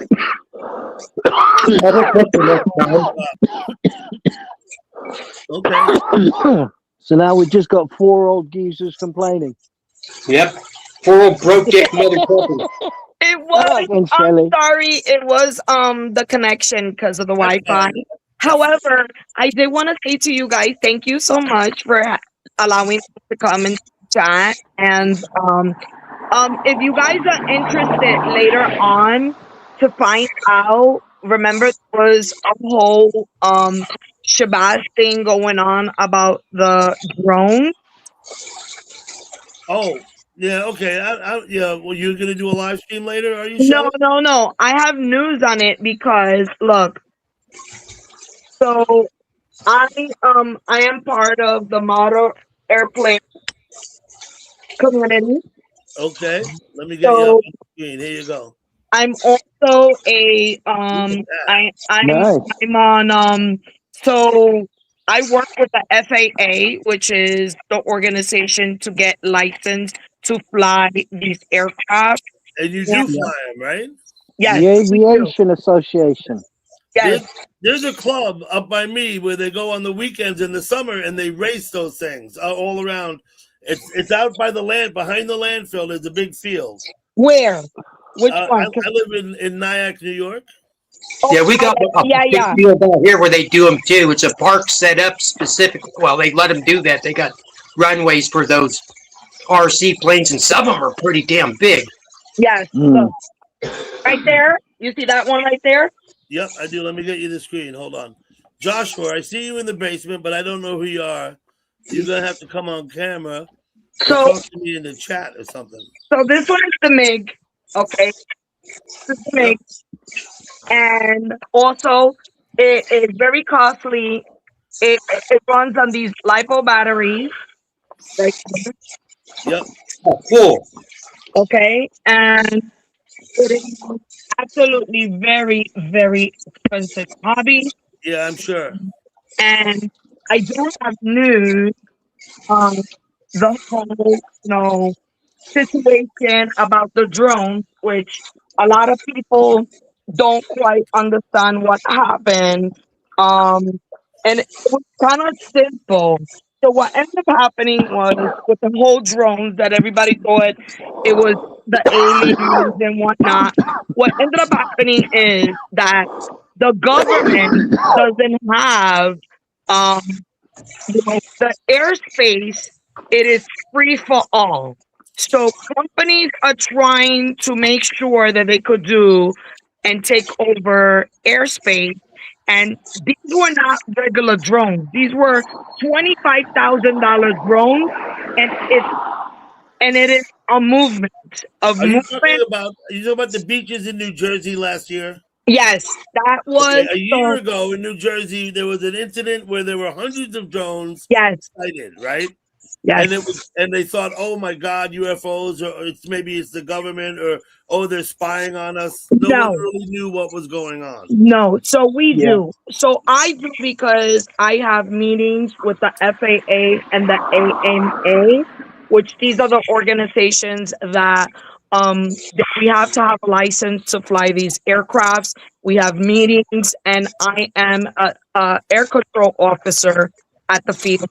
So what ends up happening is that, let's say, Amazon, Elon Musk, so they want to take and part of the airspace because the government only has control of the airspace above 400 feet high up. Anything that's going to be under 400 feet, it's free for all. So companies now like Amazon and Walmart and Elon Musk and T-Mobile, they want to be able to start using these.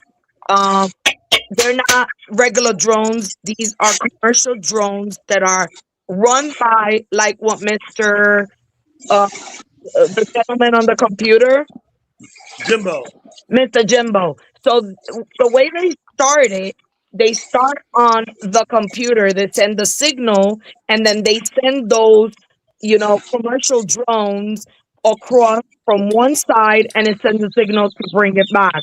So is a movement of wealthy people that are spending $25,000 or more in these commercial drones, and what they're trying to do is fight for the airspace. So then, like that, they can have control over sending deliveries. It all lasted about a week and a half, right? And then it stopped. No. We were actually dealing with it for a couple of months. It happened in Jersey. It happened in Connecticut. It happened in a lot of areas. And a lot of the reasons also is because, let's say if somebody's dying and they need an organ, and they could actually transport the organ with the commercial drone from one hospital to another in a quicker and time fashion. I understand there's commercial applications and personal applications for drones. Drones are being used to deliver packages now in some areas, right? Exactly. But they haven't actually, like I said, they're fighting for the airspace to legalize how people could use the airspace like we use, like when we drive on the ground. So that there's a specific height from the ground to the air. Anything above 400 feet, you get penalized for. So the airspace that's under 400 feet is a free for all. So they're fighting to get, and it is Elon Musk, Amazon, Walmart, T-Mobile. So these agencies are going to start doing it, and then the government wants to get in on it to get taxed. Okay. We get the picture, Shelly. Let's go around the panel and see what Richard thinks about this. Go ahead. Nothing. Not a You don't thing. think anything? No, I don't use drones. I understand it's a future. I mean, come on, they've got people flying these days.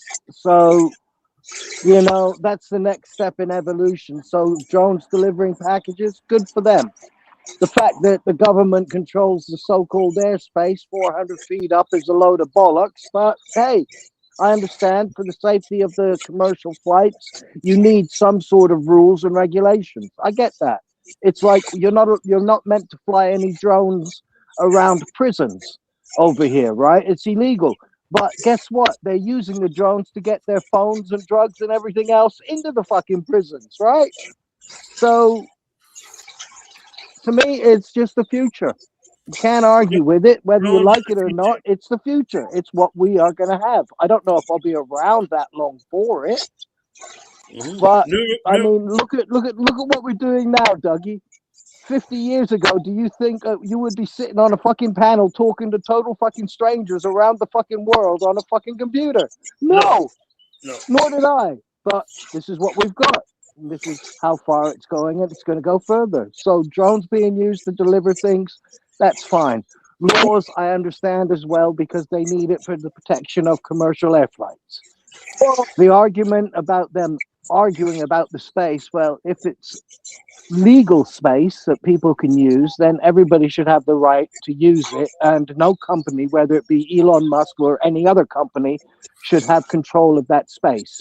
I do agree that they have the right to control the space above their specific buildings for security purposes, if that's the case. But then, where do you draw the line? You know? Remind me to come back to that space above the building thing. I want to ask New River. What Shelley's pointed out is that there's people got drones and they want to use them commercially and they want the airspace. Yeah. Right now, the airspace is free, below 400 feet, but apparently there's large companies trying to lock it up. Well, that doesn't surprise me. Usually if there's like some kind of a technology or something, everybody wants to monopolize it, but I look at it like this too. Like any other technology, if they can be weaponized for nefarious purposes or illicit purposes or whatever, somebody's going to do it. That's for damn sure. Yeah, damn right. And then the devices, you'll eventually probably find people that are using like burner devices to control the damn things. And then look at some of the fireworks displays that they put out with drones. They have like 1,000 of them. They're in one computer controlling the damn things. So I've seen who that. knows? It's the future, isn't it? And basically, therefore, that's what the whole, thing of the drones. They were testing the waters.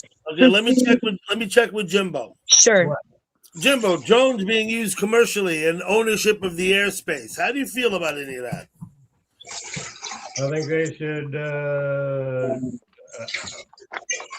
If you could order cannabis, weed, and have it delivered by drone to your house, would you do that? You can. I think I should be allowed to. If any of them come within a certain distance above my property or anybody else's, we should be allowed to whip out our 12 gauge and blast them out of the air too. I agree with that as well, Jimbo. I agree with that. If it comes within your personal space, you have the right to shoot it out of the air and take whatever's on it. There ain't going to be nothing left if I cut loose on one of them. Wait a minute, Jimbo. That's piracy. Jimbo, what about the airspace below 400 feet?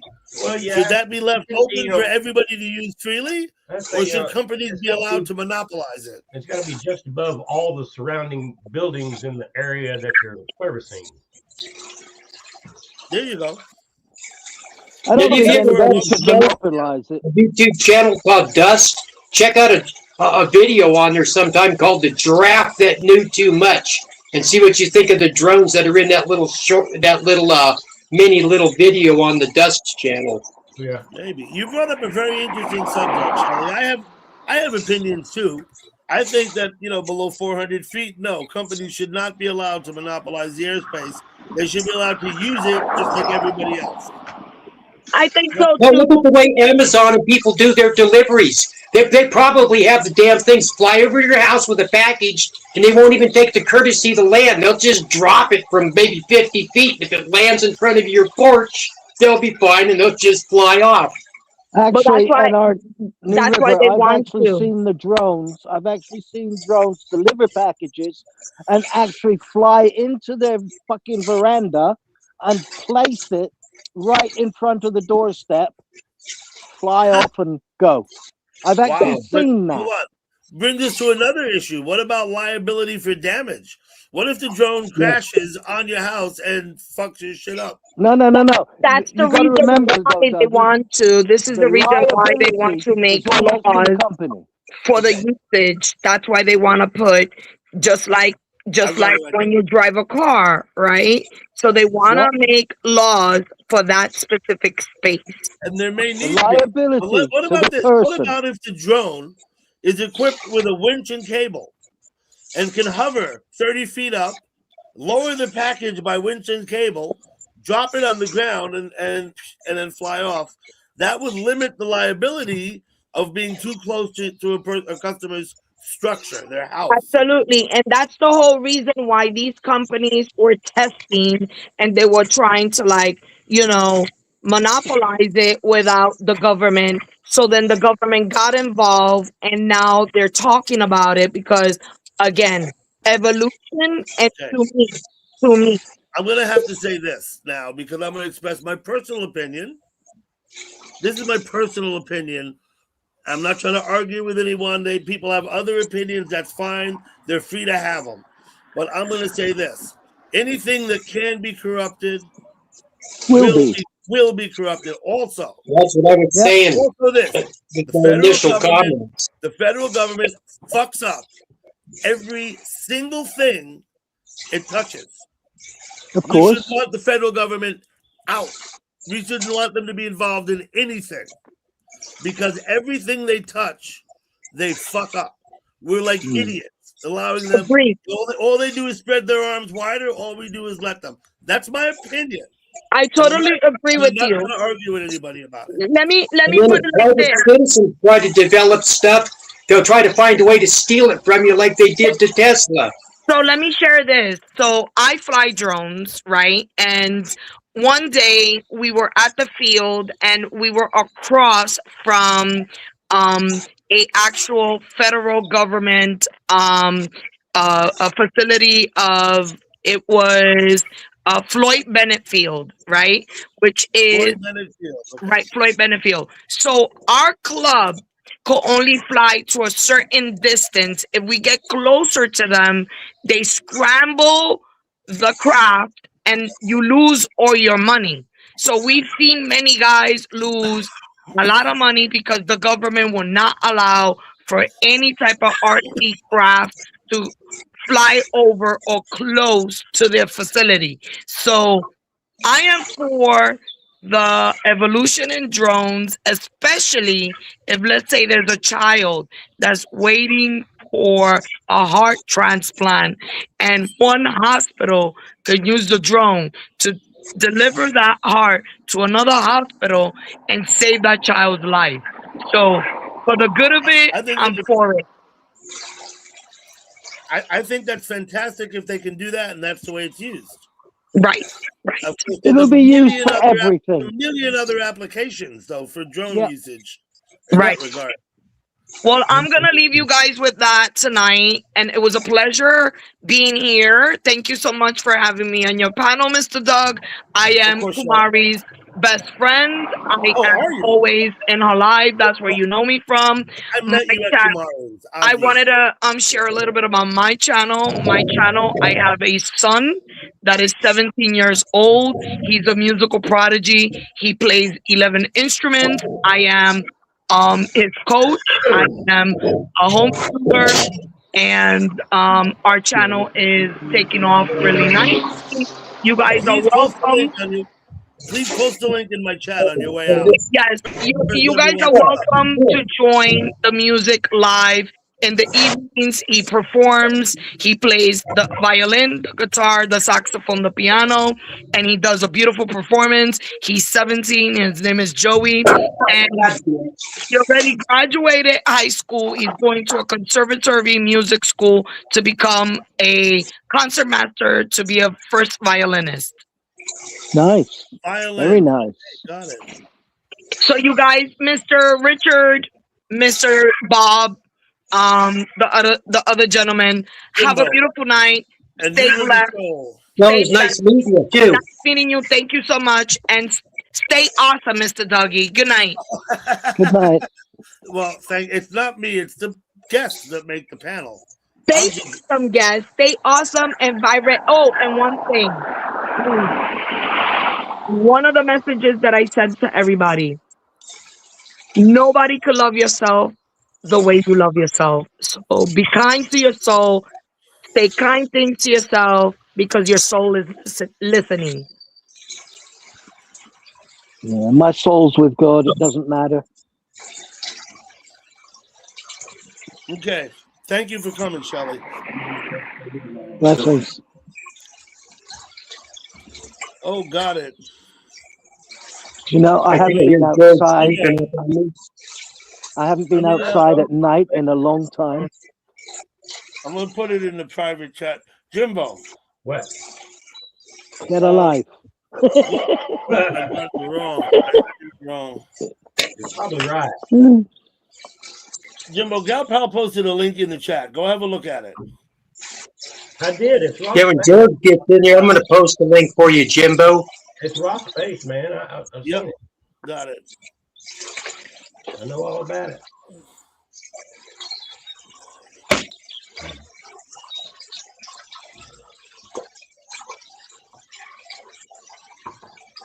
It's very quiet out here.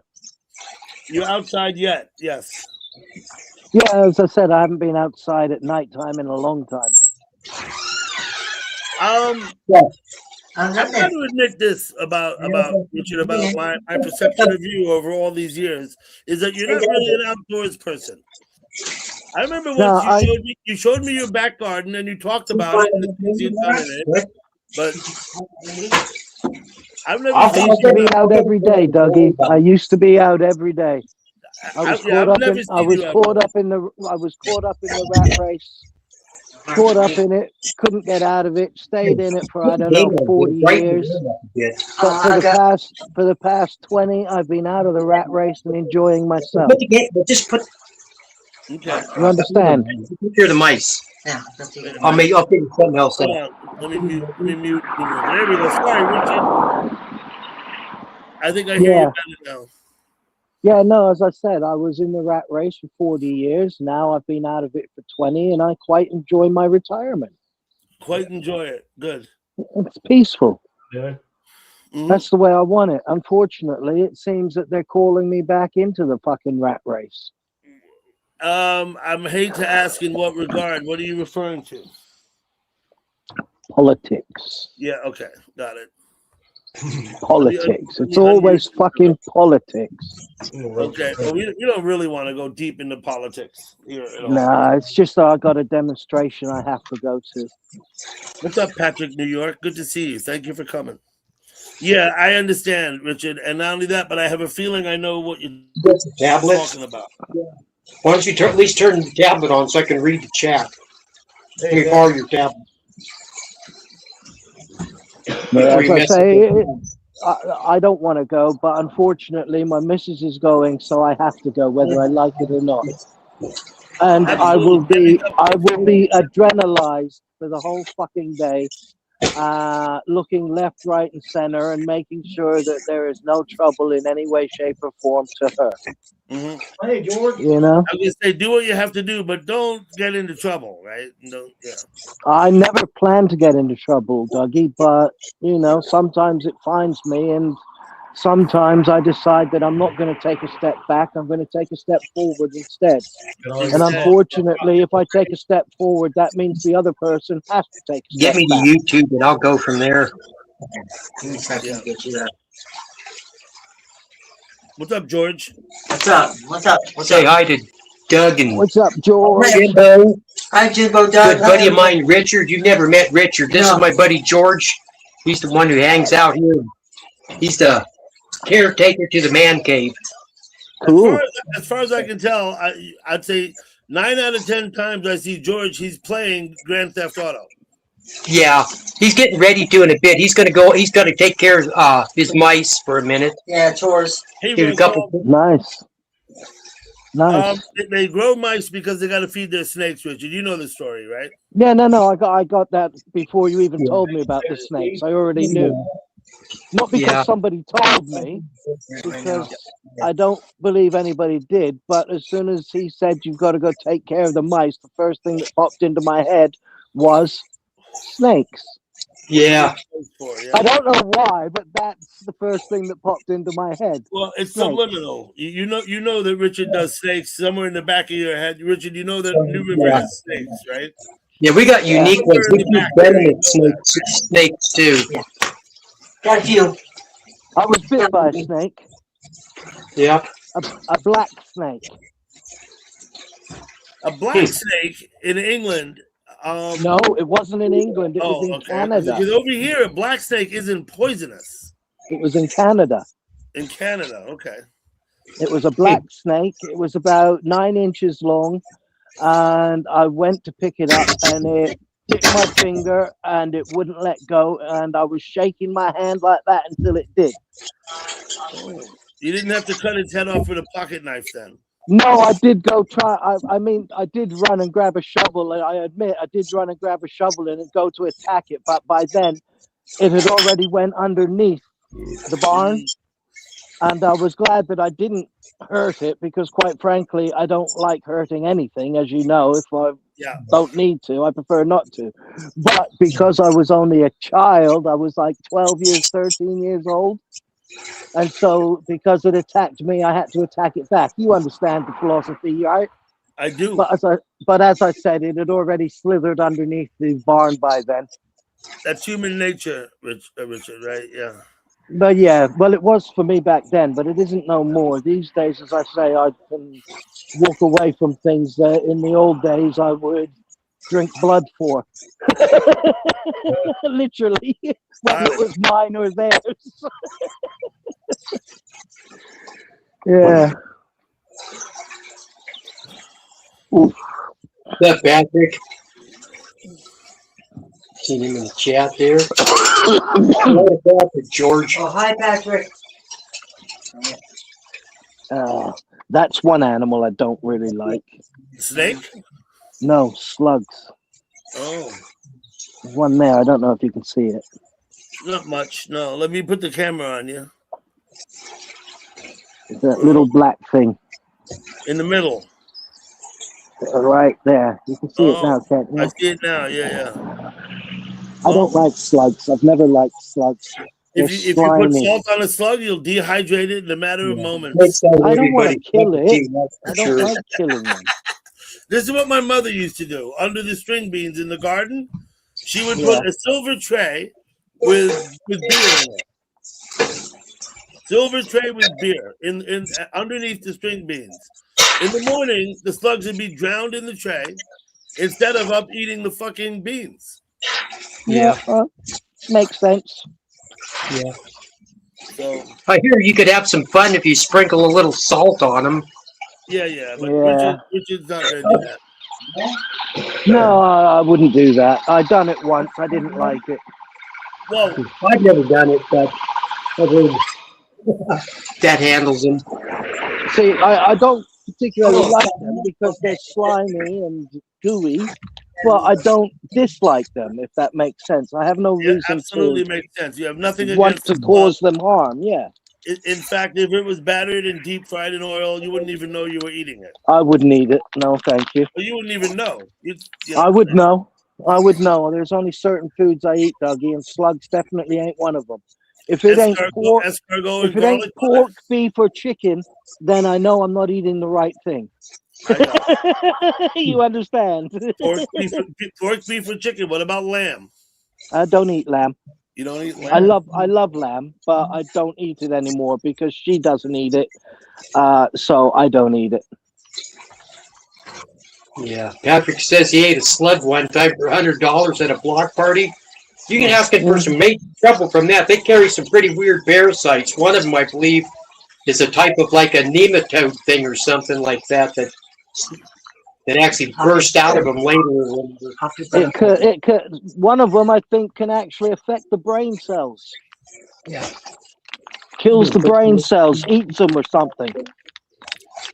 Look at what Jimbo said. Jimbo, this is True Confessions now? Yep. Okay. I've never eaten a slug.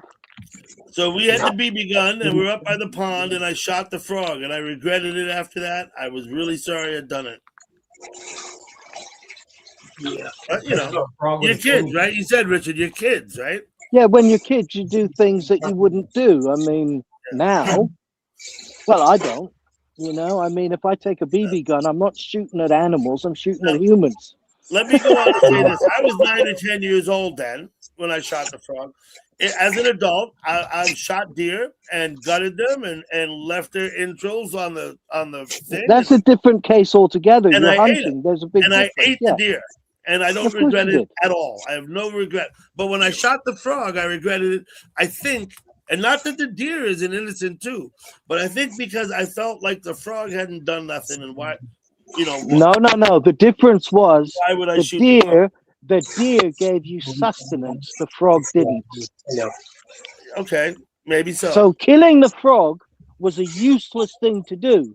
Killing the was. deer is hunting, which is a sensible thing to do because to survive, you eat them, you live. You don't. I eat have the to say frog. this. A couple years later, we were playing with the BB guns. A few of us were out in the woods, except the same woods, and we were shooting at each other's legs and feet with the BB guns, right? Mm. So the BB ricocheted off the rock and planted itself right here. There's a little scar right here. Ooh. I've carried since I was 12 years old. Okay. BB in my head. Not only that, within like an inch of my eyeball. Within like an inch of my eye. It was like, you know what I mean? Yeah. And so I often wondered later on, and you know, if the one thing had anything to do with the other. Maybe. You never know. You know what I mean? So I just Yeah. thought, right?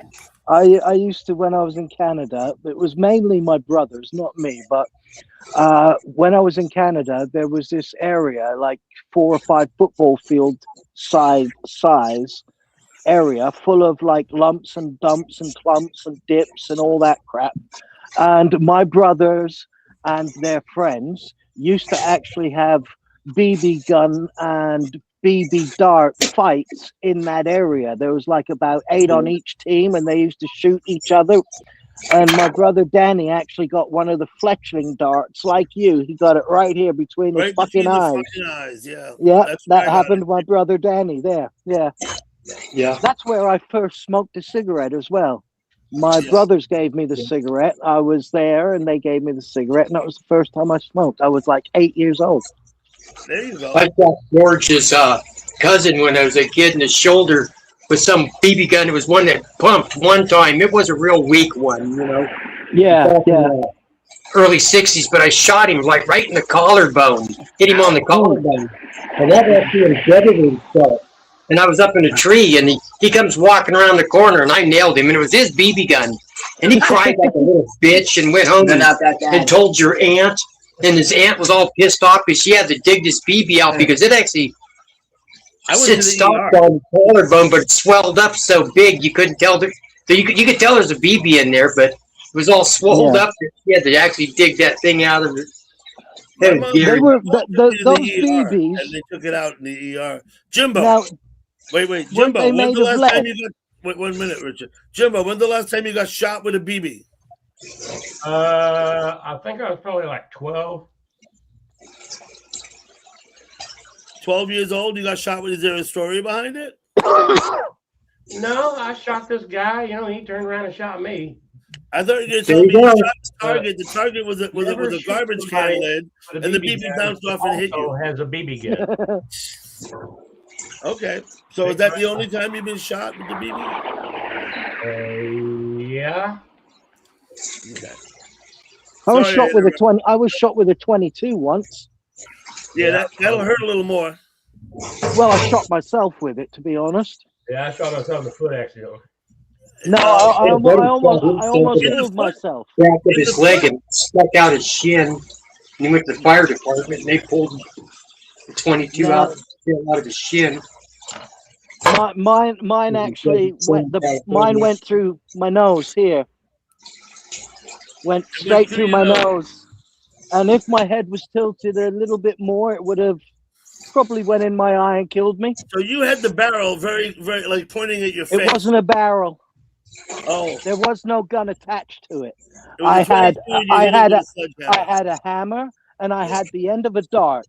I was trying to take the lead out of the bullet so I could sprinkle the gunpowder on the ground and then light it and see it go pop. But I was trying to force the fucking lead out with this dart and this hammer. And I had it on an angle, and I thought, okay, now if I tap it this way, it's going to pop the lead out. So there's me leaning over the table, and I was holding the dart somehow with one of my fingers and the bullet casing at the same time. I hit the bloody dart. The dart somehow set off the firing pin.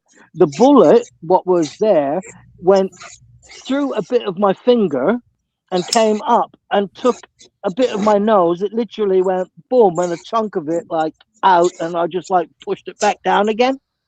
But you can still see the round scar. Sure. I can't show it this way because it's too dark and That's it's fine. You don't nighttime. have to show it. We believe you. But yeah, but there's still a scar there, and I've still got a scar on one of my fingers. But yeah, and I only done that because my foster dad earlier that day took a 22 bullet, took the end out of it, and done that exact thing. So Well, because this is what we they had say, been, Richard, if I might just for a minute, yeah, a little bit of knowledge is a very dangerous thing. well, yeah, well, I learned after that not to stick darts in bullets. Yeah, okay, yeah. Yeah, definitely not when my face was above it. Knowing a little bit about something can be very, very dangerous, right? When we were kids, we used to clamp bullets, 30-30s and shit like that in a vise and smack them with a hammer and fire them from a vise. And they don't really do much because it's not the bullets not contained for it to really push it that hard. In between a pair of My pliers. friend, I'm gonna have to leave Jimbo in charge for a minute. I'll be back.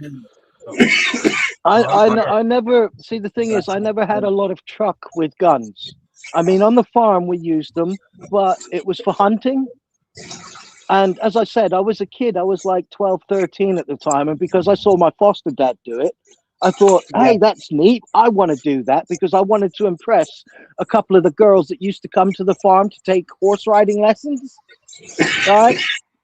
So there's me thinking I'm showing off. And yeah, as he said, I could have fucking killed myself without realizing it. Yeah. When I was a kid, my uncle came out visiting us, and he gave my brother and I a little cannon. It was probably about so long and about this big around. But it would shoot a lead ball that was probably like about a 45 caliber diameter ball, and you pack this thing with black powder. You put a fuse in it and light it. It was on a little wood stand with wheels, and it was really a really neat looking cannon, an ornamental type cannon. But he gifted it to my brother and I, and we took it out.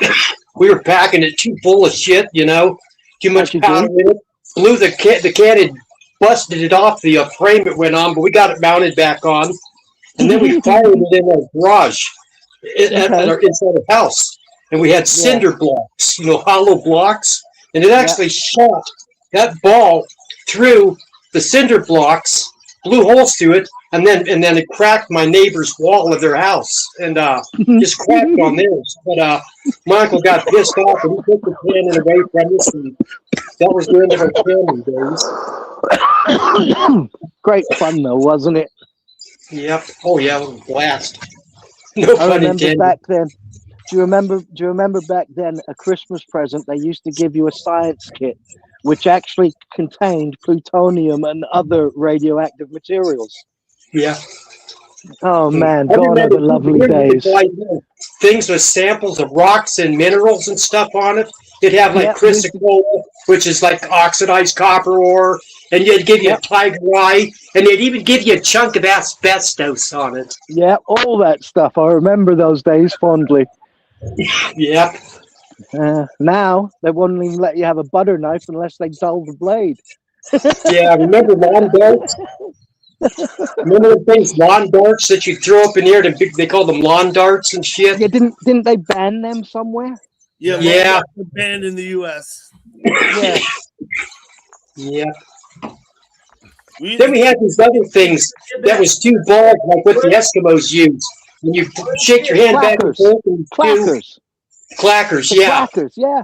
And if you got them I'm going pretty fast good on enough, those, but you can they get used to beat get up pretty really good hot, with them, and man. then they go bang. Yeah.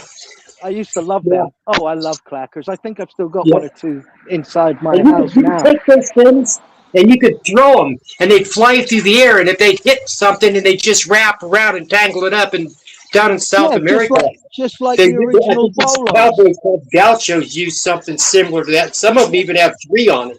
No, the one with 3 on it. They call those bolos. Yeah, yes, it's Yeah. a bolo. That's what they call it with the 3 on. Yeah. Yep. Yeah, I remember the bolos. I never used the bolos, but Jimbo has a black belt with the nunchucks. Yeah. No, I don't. Got a text. No, you don't. No. I got a black belt for my suit. I've got a black belt over my pants on. Yeah, exactly. I took karate for the first series of lessons that you get when you're like, I don't know, 10 years old. And when you're done with them, they give you with that. When you pass that, they give you a yellow belt. I never took any more. Your message. I ain't opening that. I don't even know who the fuck sent me this. I know that is not this game. Fuck that.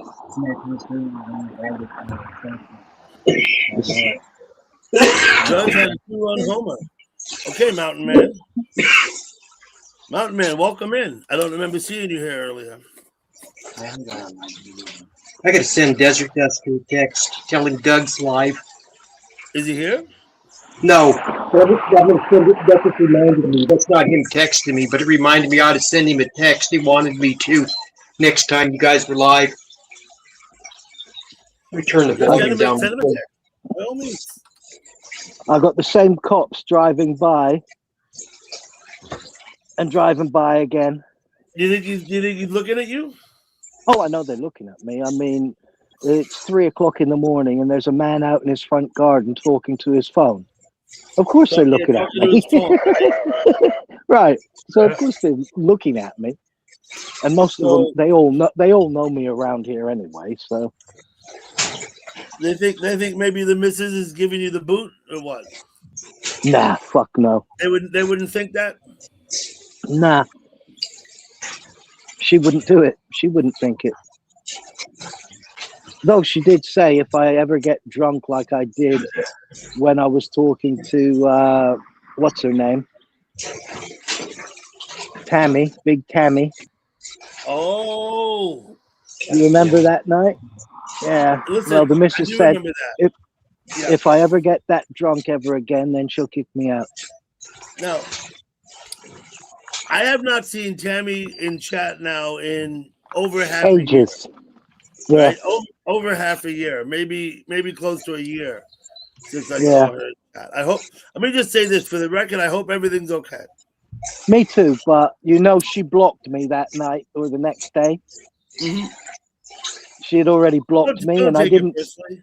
I didn't say or do anything wrong. Yeah. You know, not that I can remember anyway. I remember But- the night. I remember the night, and if she blocked you, I'm sorry she did that. But All I remember is getting arrested later on that night. what were you arrested for? Supposedly indecent exposure. Supposedly I had ran out of my house stark bollock naked, and I was standing in the middle of the road swinging my dick at everyone going by. Supposedly I was doing that. Supposedly. I mean, let me just say. there's fucking cameras everywhere, but there's no evidence. But I was arrested, taken to the police station, but he's back again a third time. But the police said to me the next day, "We're letting you off due to lack of evidence." Yeah, this cop. Back in the day, I had this cop that used to harass me. If we'd actually done that, that is grounds for arrest. But One time, there's no proof that happened. I got you. Let me ask you, Jimbo, are you frozen or can you? What's going on with you? Am I froze? Yeah, you're froze up. You All right, well, I'll go out and come back in. You haven't moved an inch in like half an hour. All right, well, I'll go out and come back in. No, well, I don't know. Just drop to the basement and come back up. I don't think you have to go all the way out. Well, I had this cop one time pull me over, and he was always pulling. And I told him, to fuck off and shit. He was checking my car, searching my car for weed and shit. He didn't have any. And me and my buddies are standing outside the car. And I stand there like this, and I'm dressed, and I just went like this with my hands at him, And he put me under arrest. I had to do an overnight fucking jail. And he wrote up in the police report something like public ejaculation. And all I did was just motions like this with my hands at the guy, this cop. And then the next day I got out of jail, there's no charges filed. County attorney didn't file that process that shit. You were calling him a jerk off. That's what you were doing. I was motioning at him with my hand like I was, in front of my if I look at private parts. And then my buddy got arrested too that night because we got randomly pulled over in a neighborhood in front of somebody else's house, and the people came out of the house. And one of my buddies yells at these other people that had nothing to do with this. They're just on the porch watching. He goes, "Hey, you see that? They're harassing us." And then the cop goes, about my buddy goes, "And Mr. O'Keefe, you're under arrest for intimidating a witness." So I actually had company overnight that night. My other 3 buddies got to take my car and drive off, but we got arrested. Intimidating a witness? Yeah, because when we got pulled over and all this ruckus is going, it was in a regular residential neighborhood, and people came out on their porch and was watching it. And one of my buddies who was with us was getting their same treatment. All guys squeezing around in my car that night. He hollered to the people on the porch, "Hey, you see this? These cops are fucking harassing us," or something. And then the cop yelled at my buddy, goes, "O'Keefe, you're under arrest too." And Dan goes, my buddy goes, "For what?" He goes, "Intimidating a witness." For witness intimidation. I got arrested for, basically it's like disorderly conduct, but he wrote it up in report, public ejaculation. That's what it said on the police report. Dan got arrested for Hello, Marketplace. Thank you for coming in. Yeah. Marketplace. That cop was a prick, man. I couldn't leave my house without him. Find him around the corner waiting for me to leave my house, stalk me and pull me over, write me tickets. And when I was a teenager, at least a couple of the local police knew me from when I was a kid and knew my parents. Right, a couple of them. And when I was a teenager, I was walking home one night from the bar, right, and I'm about a 2-mile walk. And, you get out of town and then the houses spread out and the lights and it's dark. And the cop, pulls up and it's 2 a.m. I might have been 16. Yeah. And I've been out drinking. And, he just, rolls down the window and he says, "Where you going?" I said, "I'm going home. I live at the end of the road." And then, of course, he recognized me, knows who I am. And so he drove alongside me for about, a little while. He was talking to me, offered me a ride home. Yeah. I was like, what? But he did. It was pretty cool, I thought. We had a couple that were cool. We had 1 or 2 that were cool out of, 8 or 10 of the ones that patrolled our neighborhood and shit. But had a couple of them that just, if you weren't really doing anything, they just say, "Go mind your business," But there were a couple of them real assholes. This one, he was a fat German guy. His name was Kelderhaus. And when I first got married, I got married when I was 20. And my wife was 17. She was still going to high school then.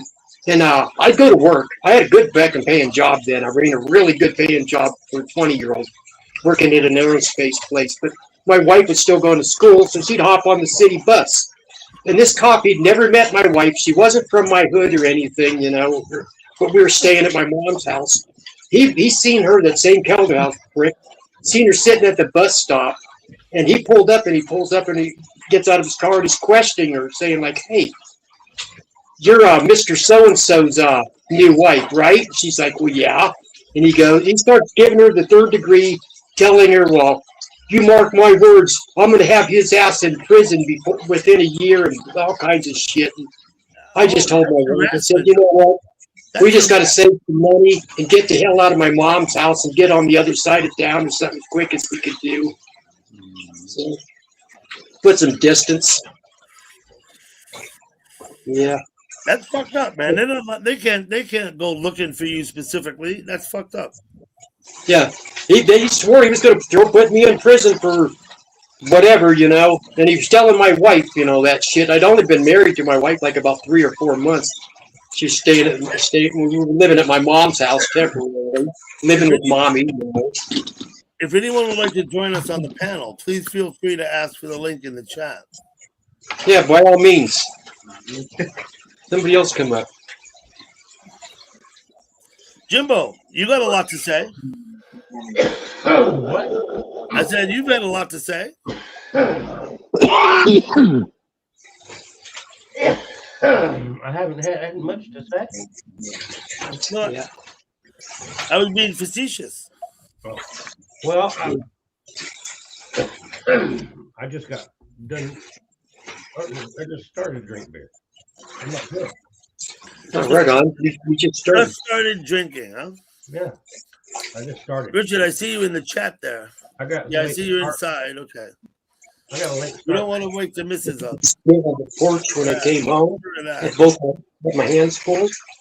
Fucking tripped on the step and almost did a face plant. I had coffee in one hand, phone in the other, keys, cigarettes. When I came in the house, I ate shit on the front step, bashed my elbow on that, right on the fucking edge.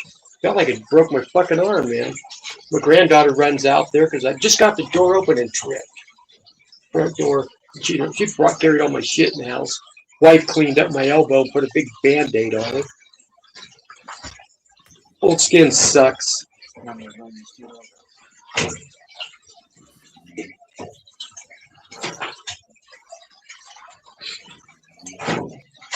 Okay, so what am I missing in the chat? Anybody been reading it much?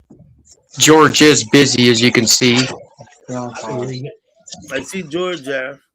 Is Yeah. he stealing cars, is he? Yeah, he's stealing cars. It pays 2 times the money. Yeah, they got a thing going where this mission that they want you to do this pays 3 times the money. So that's worth it. Yeah, instead of 30-some thousand, he gets 75,000 when he's done. Rob a gas station. That's my favorite thing to do. Robbing gas stations is your favorite thing? Those gas stations.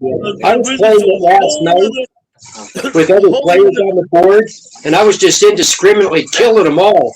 And then the people that host the game, Rockstar, they started sending you messages. What were they saying? They say, if you destroy someone's personal vehicle, start behaving yourself. You're telling us to behave ourselves and shit. And usually when you get messages like that, they'll give you a fucking suspension for a couple of weeks. You can't play with them.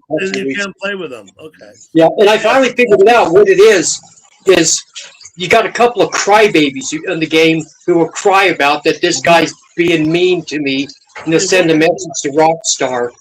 Welcome to life. Yeah, that's the way people are.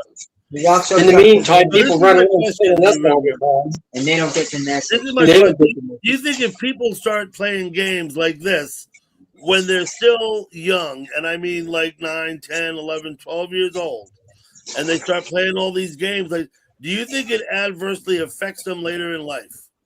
Absolutely. I think it desensitizes you to what's going on and shit. And you know what? Just from personal experience, it hasn't made me want to go out and do diabolical shit and stuff like that. But I've got an adult mind. But sometimes if I have the weirdest fucking dreams, and it's kind of like scenarios that are similar to this fucking Grand Theft Auto shit. So I know it's intrusive to my subconscious. That's for damn sure. Not all the time. Richard? Absolutely. Doesn't do it to me, man. I don't believe in that stuff anyway. It's okay. Well, I know it's just a game. Richard, are you still vocal? You don't actually watch television. It projects directly onto the back of the retinas. And Yeah, that's we're why you talking get about this that's game, why you Grand get Theft those Auto, flashes or any of these after other you turn the telly off. wacky game for shooting people and stuff like that. Jimbo? What? Have you been adversely affected in adulthood because you played violent video games when you were a child? Oh, they didn't have violent video games when I was a child. No, they Yeah, didn't. they weren't when I was a kid. I didn't grow up playing violent games. They really I know, weren't that yeah, violent. my question is They didn't really have about video kids. games when I was a child. We had to create our own violence with the BB gun wars and stuff. Or you get blue sticks and play shit. Or you ever have dirt clod wars too? Yeah. Even dirt clods or snowball fights. Somebody slips a rock or a hard clod in. Here's one, you know. We build stuff in these illegal. We just get fights around these construction sites. Yeah. Or wrist rocket slingshots. Remember those? Yeah. When those things first came out, that had that surgical tubing for, the draws on things. Man, those fuckers were lethal and accurate. No, we That one was chopped ends, little darts that were about this long. could either use an arm or we could sling a dirt clod. Yeah. Anything else against the rules. I made one like that, man. Took it. Throwing dirt clods at each other. Yeah. I mean, we had our morals and principles. We had rules. Yeah. There was a pecking order. There was always a person who got hit more than anybody else.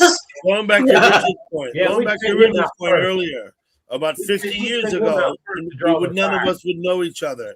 We wouldn't have met like this. But I bet you it was 50 years ago, though, that you played Pong. You remember Pong? Maybe I played it a little bit, but 5 years ago, though. Maybe that's not quite 50 yet. But I did. I played Pong. well, Pong was the beginning of this, what we're doing now. Yeah. yeah, the game, 70s, late 70s or maybe early 80s or something, wasn't it? It was the 70s. For sure it was the 70s, but it might have been the late Yeah, 70s. late 70s, so It was like, kind of. let's see. It might have I been, played it in the arcades first, and it was kind of like something different than because the arcades I went to, all they had prior to that was pool tables and pinball machines and foosball tables. yeah, And foosball. some of them had air hockey too. Pinball. Then the And video. then they had this little booth you could get in a race car, and then Pong came along and stuff like that. And then later on, then they were playing Donkey Kong and some other game called Dig Dug. I never played that one. Eventually it came Millipede, and Millipede Yeah, was the shit. millipedes. Yeah, I remember playing Millipede for all day long. Playing Yeah. Millipede. Had like And then when they 20 made it, had like 20 when you bucks. could play it at home, Sat there you and were played. playing it on, you played on systems like Atari or in television and shit like that. And then Nintendo just took over it. Machine, the Millipede machine in the arcade, sticking quarters in it. Yep. Yeah. Yep. Space Invaders. Yeah. Well, Space Invaders, you played that too. Air defense. Yeah. Tank Command. I used to play Tank Tank Command. Command, right? Asteroids. Asteroids. I love Asteroids. asteroids. Love that game. No, those games that cost money where you put And quarters- Galaxian. I play a lot. I never became really Galaxia, yeah. Galaxia. I never got addicted to those Galaxia, games. whatever that one was. I mean, Where you would go, cost yeah. when you put quarters I used in. to play a game called Dungeons and Dragons on Intellivision. That was kind of fun. I mean, back then, When I- 25 cents was a lot of money. Yeah, it was. It was. When I was in high school, we had Dungeons and Dragons Club in the fucking high school. And these guys would all get all medieval. Right? Oh, yeah. All dressed up medieval and go out on the football field and play Dungeons and Dragons. And I was, Yeah. I was always With the intrigued. plastic boards and shit. And it Yeah. wasn't just geeks. There was like some of the other, it wasn't like the football players, but like a lot of there was like what I would call regular people in the school that participated in this. You know what I mean? Yeah. Yep. Yeah, regular people. Yeah. Because they got wrapped up in the board game, right? There was a board game, Dungeons and Dragons, that I've never played, but I've seen it played once. Yeah. And that's a very limited knowledge of it. Yeah. Richard, did you play Dungeons and Dragons? I did, but we had a book that came with it, so you'd roll the dice and then read the book, and it'd say go to a certain page, and then you'd have to read that page, and then it would give you the choice, and then roll the dice and get this. Yeah, we did. Yeah. Yeah. Remember, what about probably 10 years ago, they had this game going where on your computer, you're running around whatever place, parts in town, and finding these little figures or something. What the hell was that called? Man, that was Pokemon Go, wasn't it? Something like that. Yeah. Yeah. And I could never, my nieces and people were playing this game or something. Somehow they could aim, they'd get some directions where to go. They'd all congregate there and try to catch this thing on their computer and or their device. Yeah, I'm not interested in much voice reply stuff. Cammy Cupcakes. What are we calling you? Kamala. Okay. I'm not really interested in voice reply technology or anything that's above and beyond the basic what I need to know to do. Yeah. I drag my I used to like to play electronic heels with technology. I drag my heels. No, my brother did. My brother had a pet rock. Your brother had My a pet favorite rock. technological device was those You can look it portable up. chess games, computerized chess games where you play the computer. You can look it up, Jimbo. I think there was several million pet rocks sold at 99 cents a piece. I've seen I've seen YouTube videos about it, history videos. Yeah, and several million of them sold, and all the guy had to do was he had to put them in a box and send them out, 99 cents. Yeah, paint a couple of eyes on them and maybe a line for a mouth, like a smiley face or something. You're there. I never had a pet rock. Jimbo, was a I pet never rock did adorned either. with eyeballs and a nose and a mouth? Yeah. Jimbo? What? Did you see your cousin's pet rock? Did I see my cousin's pet rock? First of all, Whoever pet rock it was. Who was it you said you knew had a pet rock? My brother. Yeah. Okay, listen, did it have eyeballs and a mouth painted on it? No. I didn't think so. You It was see, like a regular rock. New River Troll, he didn't have to even do that much. What do you call this? What's that, Doug? He didn't even have to paint it. The guy just sent rocks out for 99 rock. cents a piece. Yeah. It was round. It was smooth. It didn't have any sharp points on it or anything, but it was a rock. Yeah. Did any of you fall when you was a kid? Did any of you fall for them sea monkeys? Find one right Remember now. those? I never bought sea monkeys, no. I knew what they were from the fucking get-go. They're fucking brine shrimp. Yeah, they're Like, that ain't no tiny fucking sea monkey. But I was always into biology and stuff, so I was a little bit ahead of the I'm game. serious about getting these X-ray glasses one time. Yeah. Yeah, don't waste your money on the X-ray glasses either. I actually got some of those companies that they advertise that shit in the back of comic books. And a couple of times I wrote them letters, and if you just several of them saying, "Hey man, I sent you the money. Where's my stuff?" And they sent one time it was for like 100 army men, plastic army men, and they weren't like the three-dimensional ones. They were like flat little fucking things, It's like paper cutouts, and that really fucking pissed me off. That was one of the things I got sent. And I didn't pay for it, so. Tape 2 quarters in? Let me tell you the story, New River, and I think you've heard it before. Maybe Richard has too, but I don't know. Maybe not, but I'm we'll hear. sure Jimbo's heard this story before, but I'm going to say it anyway. When we were kids, my brother in the back of the comic, he saw the thing 50 chickens, 50 cents. He taped the 2 quarters in, he sent the thing, right? Now, the post office leaves a slip in the mailbox. My mom brings the mail, gets the slip, come to the post office. She had no idea what it was. Gets down there, is handed a box about 3 foot long and 2 foot wide and about 4 inches tall. There's fucking 50-day-old or 2-day-old chickens in it. Chicks. Yeah. Right? Unexpected. He didn't tell my parents. He didn't tell me. We didn't know. She comes home with the chickens. Okay, so we have the tool shed in the back. We clear it out. We go. My dad comes home. Okay, what happened? Alan bought the fucking chickens. Oh, okay. It's a big surprise. Clean out the tool shed. Build a area. Put up some chicken wire. Stuff. We had stuff, right? Chickens go in the shed. Get the light bulb. We have to go to the hardware store and get the fucking, the chicken light. You know what I'm talking about? Yeah, you got to set up what they call a brooder box because they're chicks. They got to be kept a little bit warm and shit, Whatever Same it was, thing. whatever it was we had to do, we sit out there and said about. That's fine till the raccoons find out, right? Yeah. Okay, so now, and of course, not all 50 made it over the first night, but by the second and third night, when the raccoons got in, there might have been a dozen left, right?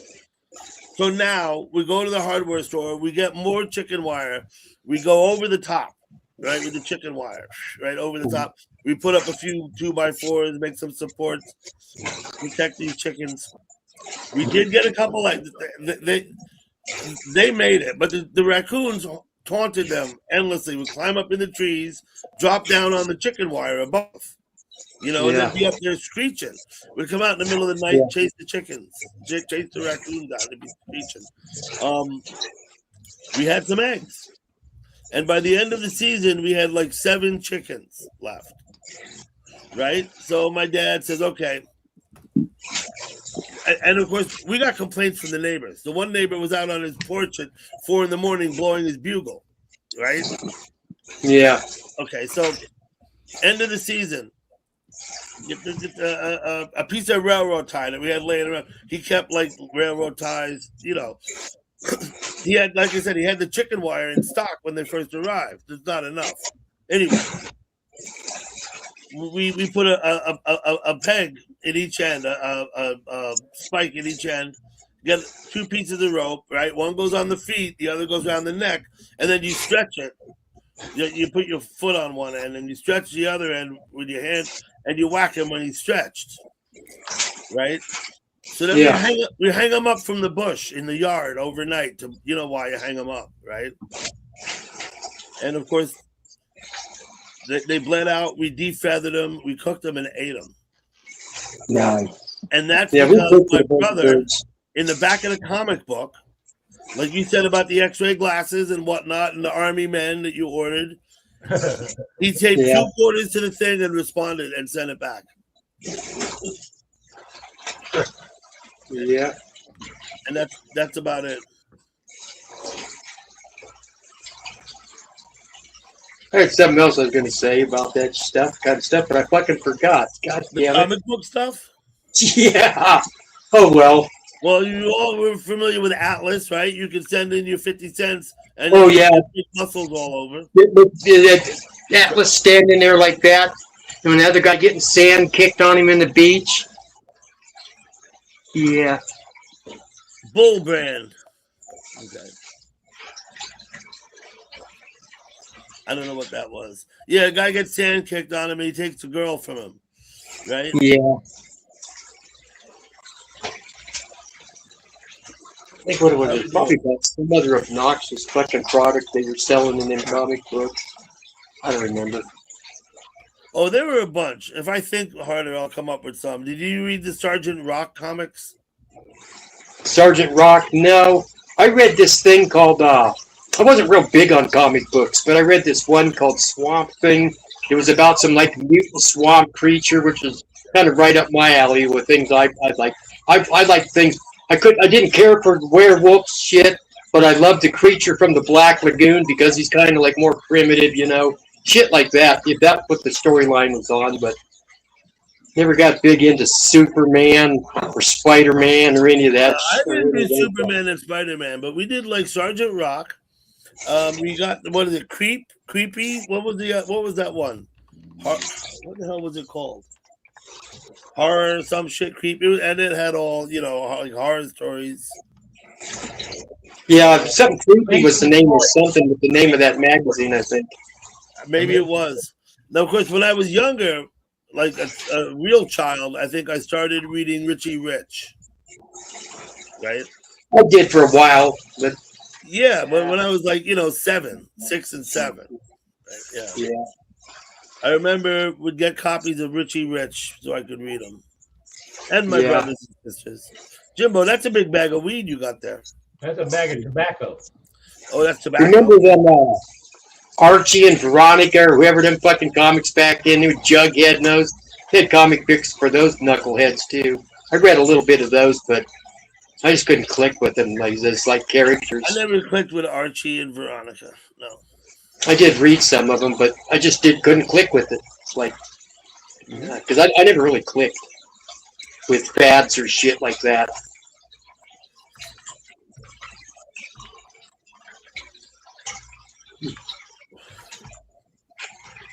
I've got some interesting ones. Let me go get one and post it in the chat. This is from when I was a little older. This is what I would read. Let me go find it here.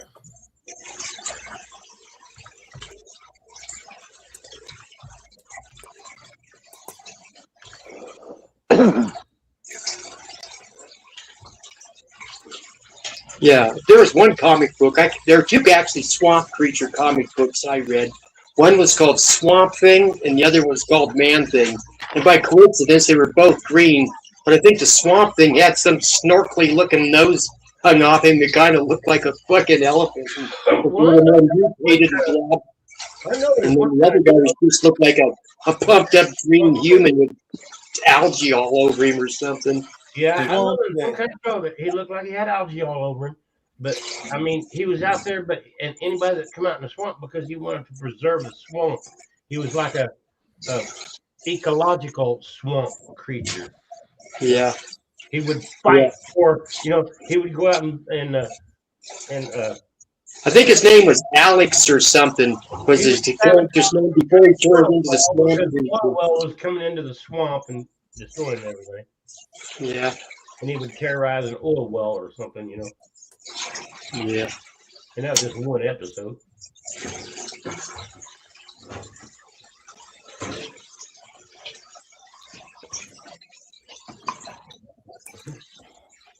Okay. This is from the early 80s, that thing I posted. And they're going to come out in comic book form, and these are the illustrations from the comic book. But we got into stuff like this a little bit later. I put the link up. It's 8 minutes long. You don't got to watch it all now, but it's called Reed Fleming, World's Toughest Milkman. I'd recommend that anybody who's into comics should read some Reed Fleming. They made about, I don't know, like 6 or 8. They made 6 or 8 issues sometime in the 80s. That's my contribution to the comic book conversation.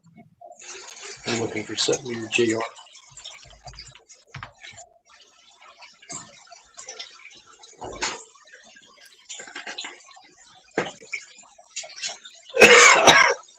Okay, now I remember what I'm looking for. Oh, shit. Joe just burned him, man. Joe just burned Mountain Man. Really? Oh, shit, I switched. I'm looking for something else. I missed it then. Probably a good one, huh?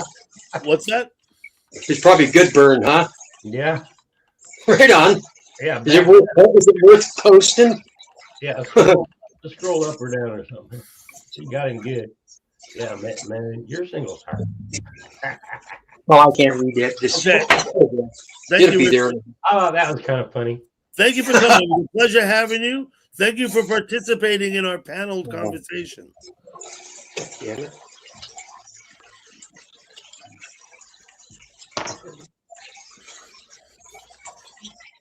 Okay, Jimbo, you're in charge. I'm just gonna sit here. All right, I'm in charge. Jimbo, are you able to see the stuff that's in the chat? Huh? What? You can read what's in the chat from your station, what you're doing, right? Yeah, it's right here in front of me. Yeah. Are you able to click on links and watch them on your end and still stay on the panel, but watch a link in the background? I might be too drunk to do that. Oh, I was gonna show you a music link you'll find very fucking interesting. Wow, what's going on? What you got? Oh, I was just gonna leave it. It's top secret. Top secret, Jimbo. All right, never mind. It's top secret, okay? Yeah, it's top secret. But believe me, I find it's cool. It's cool as fuck. This music. Post it in the chat. I'll look at it. You can just call me. Hey, by the way, Dougie and NRT, man, it's okay for you guys to call me. I think we've got each other's phone numbers right here. Oh yeah. The triad of phone numbers. We got it. I got New Rivers. I got Doug. Doug's got me. And New Rivers got me. I don't know what you're talking about, Jimbo. I haven't got a clue. Okay. Tazzy Joe's posting links. Let's have a look at those. Oh man. That's hard for me to do, man. I have to go over to another. I'm gonna post it in to George's account. Floki's account. I can't think it doesn't say Floki went into chat. It says your name, which we got to change the name of that. But let me. Yeah, let me just do it. Yeah, it comes up Floki when we're on a panel on his phone.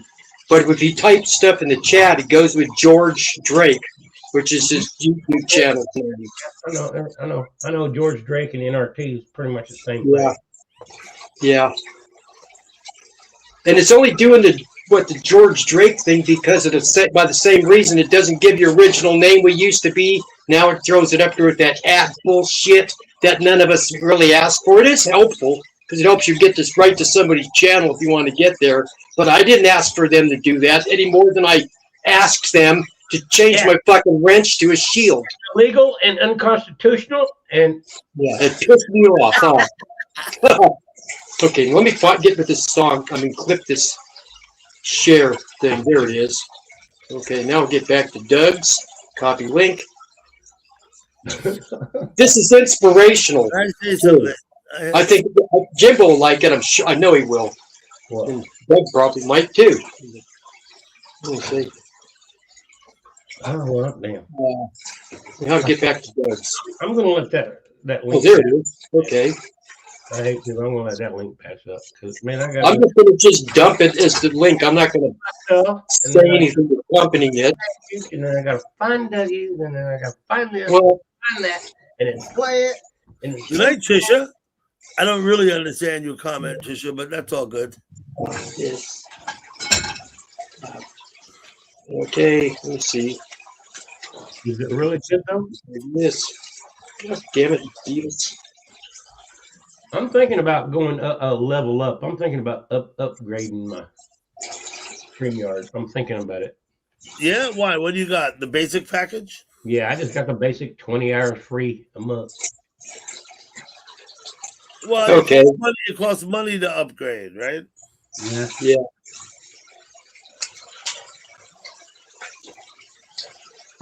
Okay, George, I'll go check that out. It's current. What I'm saying, you know.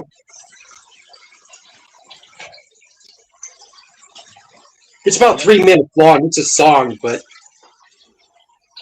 don't let the title to the song fool you. I mean, I think I know it. No, you haven't seen this one. It's badass. So I have to show you later. I'm gonna have to check it out later. I'll have to save it for later. Yeah. Yeah. Okay.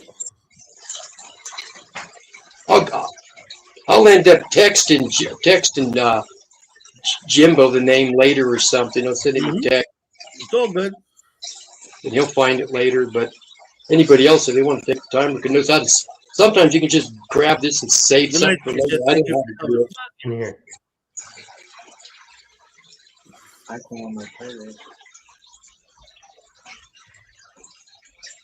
My playlist is It's warm today. It's kind of windy, but it's warm. It's really nice. It's Jimbo, this afternoon it was 75 degrees in my house. Man, it was almost 80 degrees. It was 81.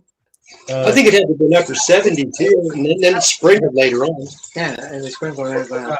It was like 78, and then it was 81. I'm already missing the cooler weather, man. I don't never need it to be 7.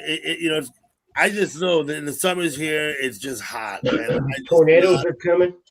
Not happy in the fucking humidity. Here, you watch this. 89 degrees. Shit, don't like it. I'll check it out though.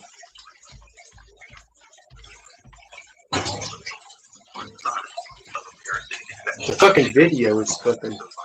Not just so much the song, it's the video. The people participating in it is what makes it fucking powerful. At 75, I don't have to run the AC. When it gets hot, I put the fucking AC on.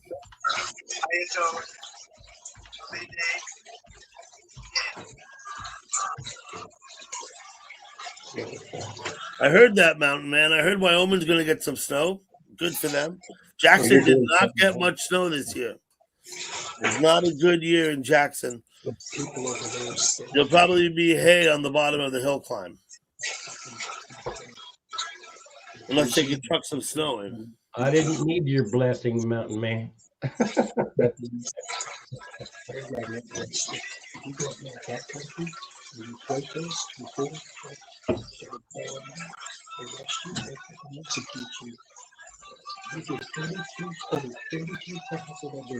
Northern Redneck. What's up, Northern Redneck? Good to see you. I saw you, I guess, about a month ago. LD is here too. LD, how you doing? And then before that, Northern, I hadn't seen you in over a year and maybe close to 2. But yeah, it's very good to see you again. Thanks for coming in. Oh, what's up? Is nothing much up, man. We're just doing this panel thing.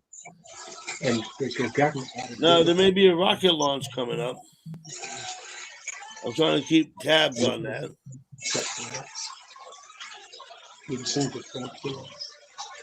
Pip, it was 75 degrees in my house this afternoon. That's warm. I mean, seasonally warm.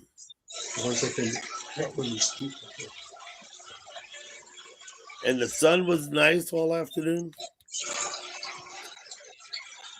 You have to listen to the words. It's really hard to hear it, but they're singing in English.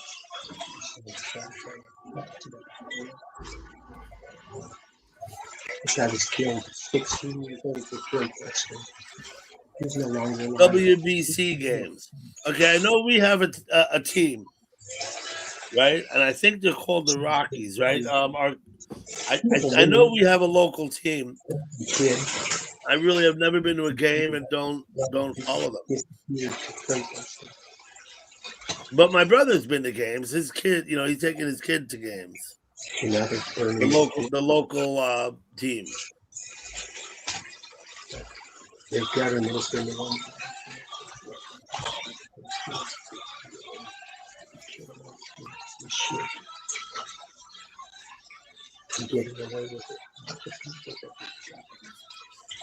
Are you discussing gaming strategy over there, New?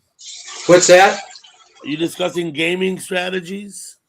No, I was actually trying to discreetly explain, and George and I was watching that link. Oh, the link. Oh, okay. I was explaining it to him, and so yeah. Yep, I'm gonna have to check it out later.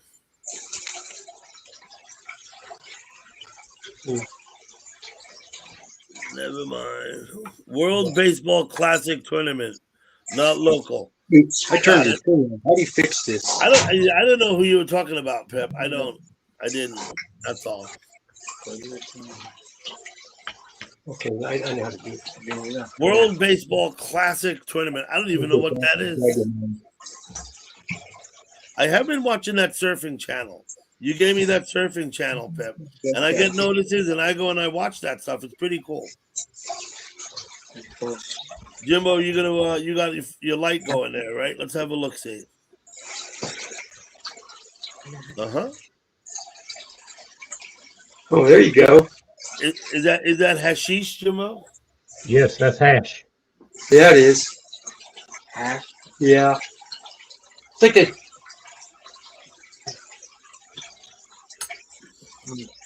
Mm-hmm. Man, that shit would choke the fuck out of my fried out lungs, I'll tell you, but I'd still give it. Probably making you live for me. That is bubble hash. It is, it's called Do-si-dos. Did you say bubble hash? Hold it. That's what he said.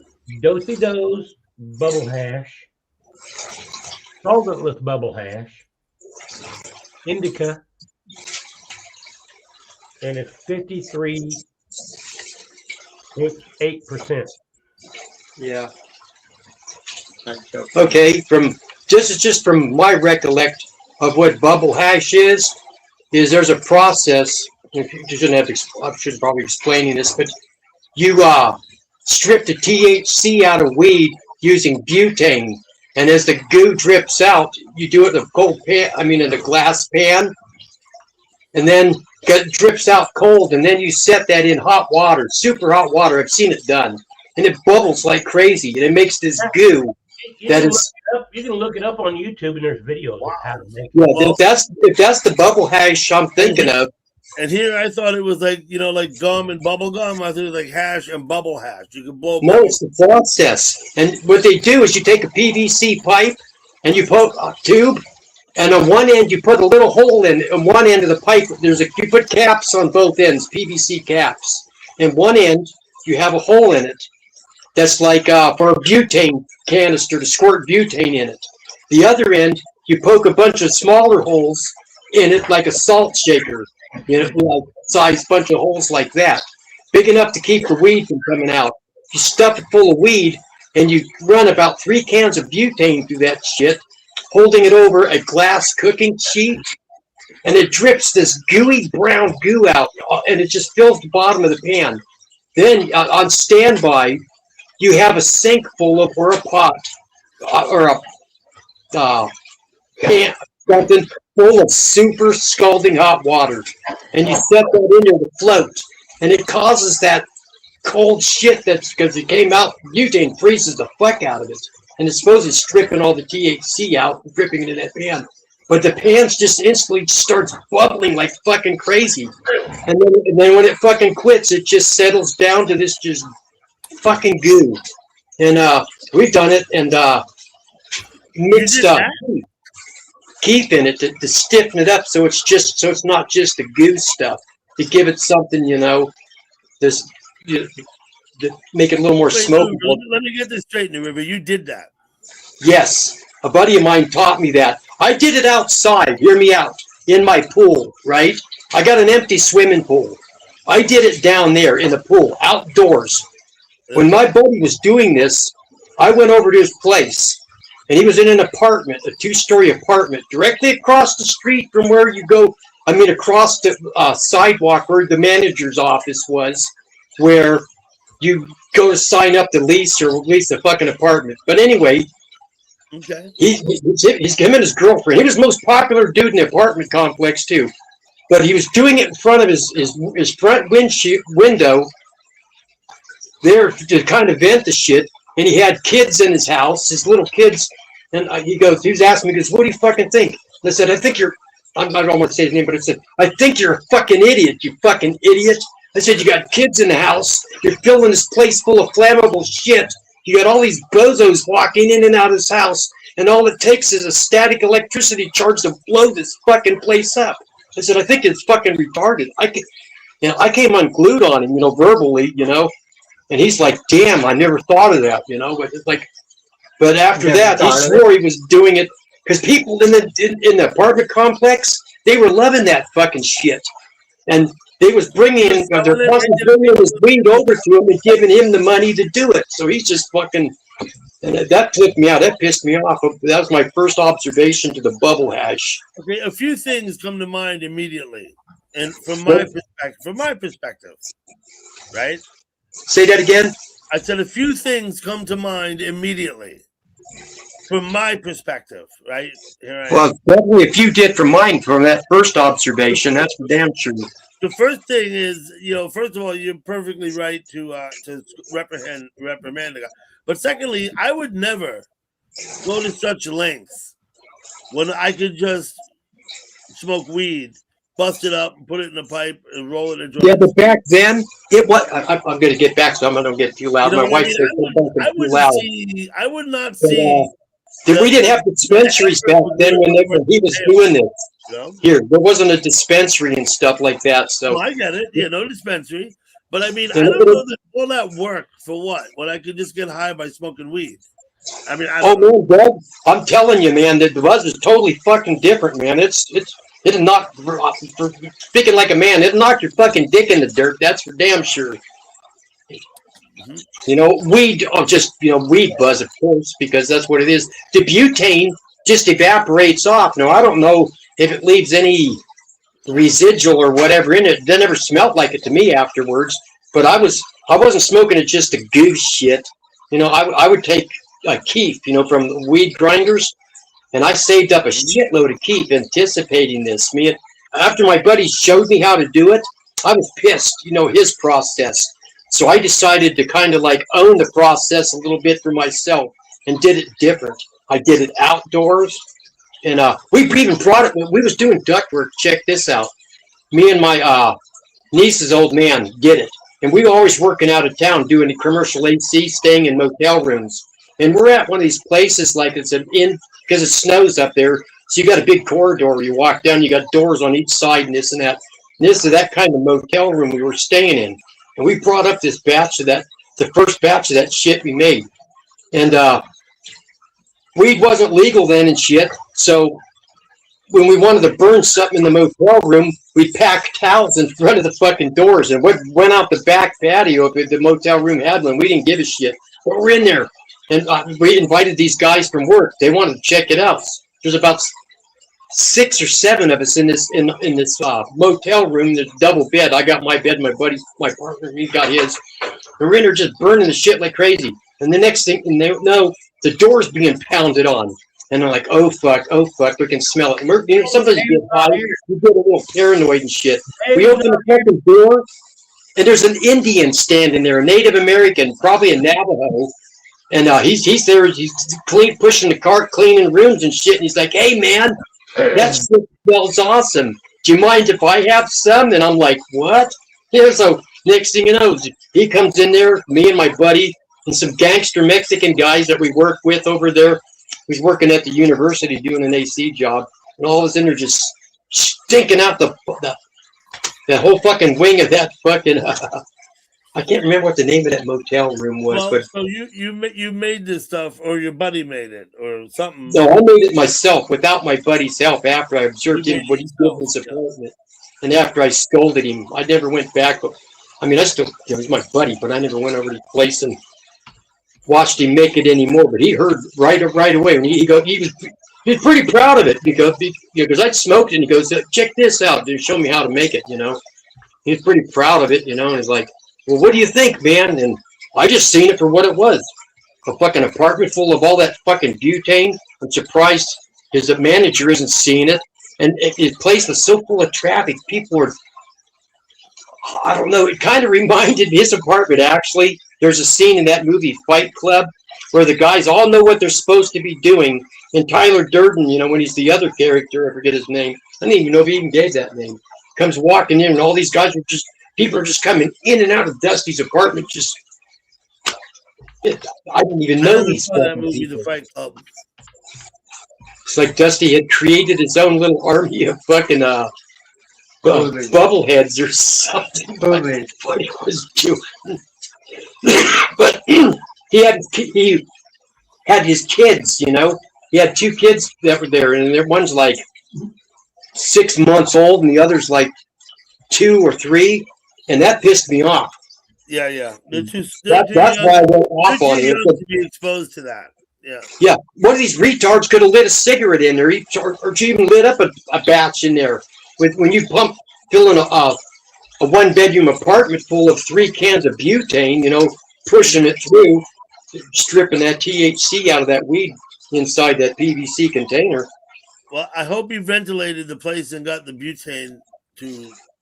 I think he was doing it. He was doing it in his bathroom, and then he said, "Well, I've got to get the shit done," and that's when he went and put it right in front of his window. Like, is this any better?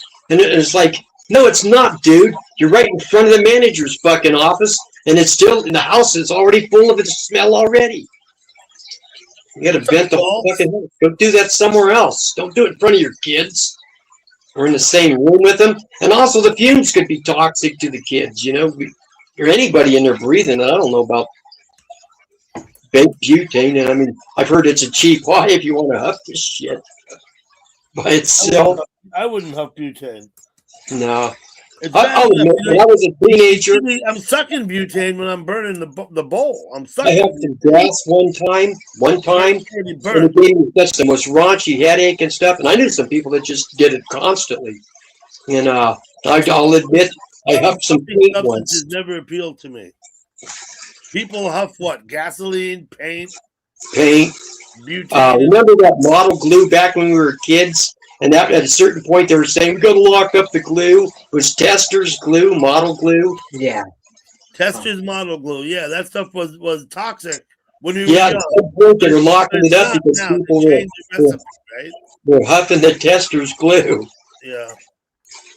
Do you remember the glow in the dark models you used to buy, like Frankenstein and God? Yeah, and whatever this luminescent stuff, and that was some kind of something, wasn't it? Those were cool. I think we had Dracula. I know we had King Kong and Godzilla and Frankenstein. Yeah, Phantom of the Opera. Did somebody mention that? It was the Phantom of the Opera one too. I remember that one. Yeah. No, Yeah. I don't remember whatever came of the models. I think once we made models in my house, we tended to like use them and wear them out, right? Like I have memories that we would like be fighting each other, Godzilla versus King Kong. Oh yeah. And like bashing the models against each other. You know what I Hey, mean? I'll tell you a toy that I always had a blast with. Was remember them Rock'em Sock'em robots? Oh yeah, those guys were great. And all they did was the same motion. You know, there's nothing special about what they did. You just had to be in the right timing to like hit the fucker in the jaw. Yeah. Did they uppercut and jab, or did they only uppercut? I'm trying to remember. Shit. I seem to remember that they were the toy that you could uppercut or you I could think, jab. I think Maybe it one was like was a one arm and joystick. one was the other. Was it a joystick where you could push buttons or give it a squeeze, and depending upon whether the button or the squeeze would determine whether it was like a hook or an uppercut? Yeah. I think it was a handle with a trigger on it, right? Yeah. Each arm. Rock'em Sock'em robots. Yeah. You remember, Those are all. you remember the episode of The Twilight Zone? Which one? I'm not sure. In the future, when boxing matches have been taken over by like robots. Yeah, and a guy went in there pretending to be a robot to box one of them. That's the one. Yeah. That's the episode of The Twilight Zone I'm referring to. Exactly right. Mm-hmm. Yeah. Boy, But there was a reason for it. It's because his machine wasn't fixed. Something. It was a reason for it, right? Yeah, the machine, and so he had to go in. He had to go in himself. Yeah. Who was it who did that? Was that Rod Serling? He was the host of the Twilight Zone. Host of the Twilight Zone stuff. He did some really kind of stuff that would make you think about it even after you watched them, though. Whatever his episodes were, not all of them are the greatest, but some of them are really good to think of. Another series called where it was about the artwork. Chiller Theater. What? Called what? Where he was he had a it was the Night Stalker. No, not Night Stalker, but what? Night Stalker was the one that had that actor Darren McGavin in there. He would walk where these paintings were and say, "This is a painting." Oh, Night Gallery. Night Gallery. Yeah, that's it. I don't think I watched that. Was that Rod Serling also? Yeah, I watched that. I'm not sure. I kind of think it was.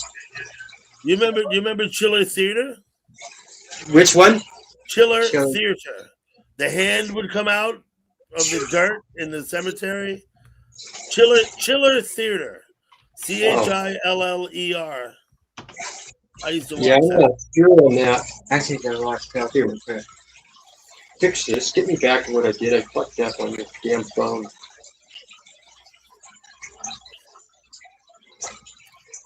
Stretch Armstrong, Green Monster. That's what Yeah, I think we had a Stretch Armstrong in our house. Only one. Yeah. You know, those And there things were are 4 worth kids. A lot of money. Right? Yeah. 4 Yeah, kids. I was going to say that too. That thing's worth money if you got any of that shit still Just around. imagine what happened, right? Yeah, that's it. That was the.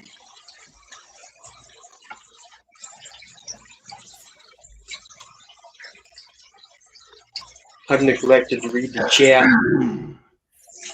Yeah, I'm trying to read the chat a bit. Hello, Woo Rider. We're doing good. Thank you. Covering some interesting topics tonight, huh? We have covered a few interesting topics. Of course, it's always nice. The 2 ladies were up, and that, of course, makes it civilized. It expands the breadth of the conversation. Richard, Yeah. I love Richard, man. He's great to have on. Oh, I've known Richard for quite a few years. I had never been able to put a face to his text until I bumped into him here on your channel. Oh, Richard's cool as shit. But I'll Oh, tell you yeah. this, all right? He will make points for the sake of argument rather than, like, it doesn't mean that those are points that he actually stands by. You know what I mean? Oh, yeah. I've seen him in Vegas the past couple of days. I've actually spent a little bit of time in Vegas. Kind of, I guess I got to admit, trolling around with 1 or 2 people, just poking fun at a couple of them. But I think it's fine in Vegas. Listen, what happens in Vegas stays. I think it's fine if you go to Vegas, right? If you're gonna poke fun at people somewhere in YouTube, Vegas is the place for it, right? Oh yeah, everybody's a troll there, and you got to have thick skin and stamina if you want to get in an argument there. You're not gonna win. Yeah, I like to talk sometimes at the White House chat. You see me out there, once in a while.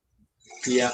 And it's a little bit of both, right? It's not so much that I'm trying to people because that's not. I kind of avoid the White House chat because they're all fighting about the same thing, which is what way you see it about this one specific thing, or not. What about Tales from the I mean, it's Crypt? political. You got right against the left, basically, and there's none of this other conversation that's in between, that kind of stuff. Like it's fun sometimes to go in there and comment on what's being said. Your comments, when you make comments that don't really stand out because everybody else is making the same kind of obnoxious shit. When you summarize what's being said in those political chats, nobody's sticking out. They're all basically equal, just spewing crap. Patrick, I read what you're saying. I don't know. Maybe that's a blessing. Maybe. I don't know. Tales from the Crypt. So yeah, like I said, I don't really go in there to try. That big skeleton thing that looked like a wrinkled nutsack. Yeah, that's the Tales from the Crypt. Yeah, I'm sorry, I didn't mean to say that. It's a weird. That's a weird evil. Tales from the Crypt. Yeah. I heard he called Tales from the Nutsack. Making fun of it. I think it's Beavis and Butthead did a skit on that. Oh man. That's the twisted thing. Now Elvira, that one, she stuck out a little bit. No.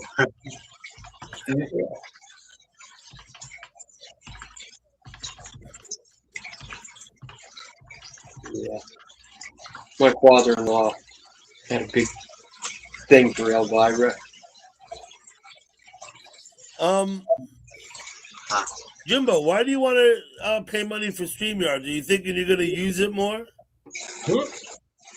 You were saying you were thinking about getting a package, upgrading your StreamYard package. Yeah, I'm thinking about it. I'm just thinking about it. I'm just tossing it around in my head. It's an idea. It's nice to have the 10 spots, and once in a while you need them. Once in a while. No, but I seldom do I ever use. I guess last time I had about 8. So, but you don't. Sometimes you go week after week, and you never have more than like 4 people. Other stuff that I don't know. So you're talking about how many slots you pay for, for spaces on a panel? I pay for a package that allows me 10 spots and a few other perks, right? Yeah, I like the perks. I don't when you throw that many, it gets pretty chaotic. I can only handle about 6 myself in my mind. But here's the thing about what I pay for on there, man. You're a busy motherfucker now. 24/7 StreamYard capability. I believe, Jimbo, are you limited to 20 hours or do you have more? 20 hours a month for free. Yeah, you see? For free, 20 hours a month, huh? Wow. Yeah, it's a panel, to make panels. But he's been limited only to 6 spots. And I only get 6 spots. Yeah. 20 hours, you did that, say, basically 4-point-something weeks in a month. Shit, that gives you enough for at least one weekly stream. It gives you 5 hours a week, more or less. Yeah. Right? Yeah. That's what I'm thinking. More or less lets you panel for 5 hours a week. Or 2.5 hour ones per week. My panels are usually between 3 and 4 hours. They've been really generous with me. I mean, they're short. You can do a bunch of short ones, but we get over it. I don't know about the short panel, right? People put a panel up for like 20 minutes and shit. Get people to come up. That's like if they have specific. Wow, I mean, JC used to run panels for 10 hours a day. Remember? Yeah. 9, 8, 9, 10 hours a day should run. Maybe I won't do that. I just noticed when different people had them on. I never really scrolled to see how long they had been on or anything. Yeah. Where to put the smokes? Oh, here they are.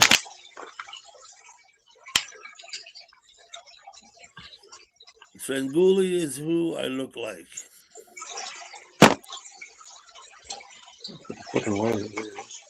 Svengoolie, yeah, I know him. He comes on every Saturday night here. All right, small towns. Yeah, small. I can't deal with anyone talking over everyone. But that's just me. It aggravates me. Oh, yeah. Okay, okay. I hear you, baby doll. You're okay. Yeah. No, let's not piss off Sassy Joe, man. Yeah. He might come up here and blow us all away with an M16 or something. Sicker dagger with bird bombs. But you probably shouldn't talk about your very personal stuff like that.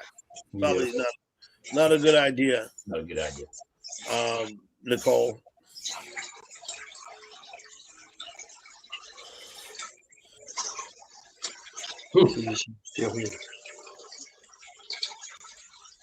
Still raining down your way, Dutchman?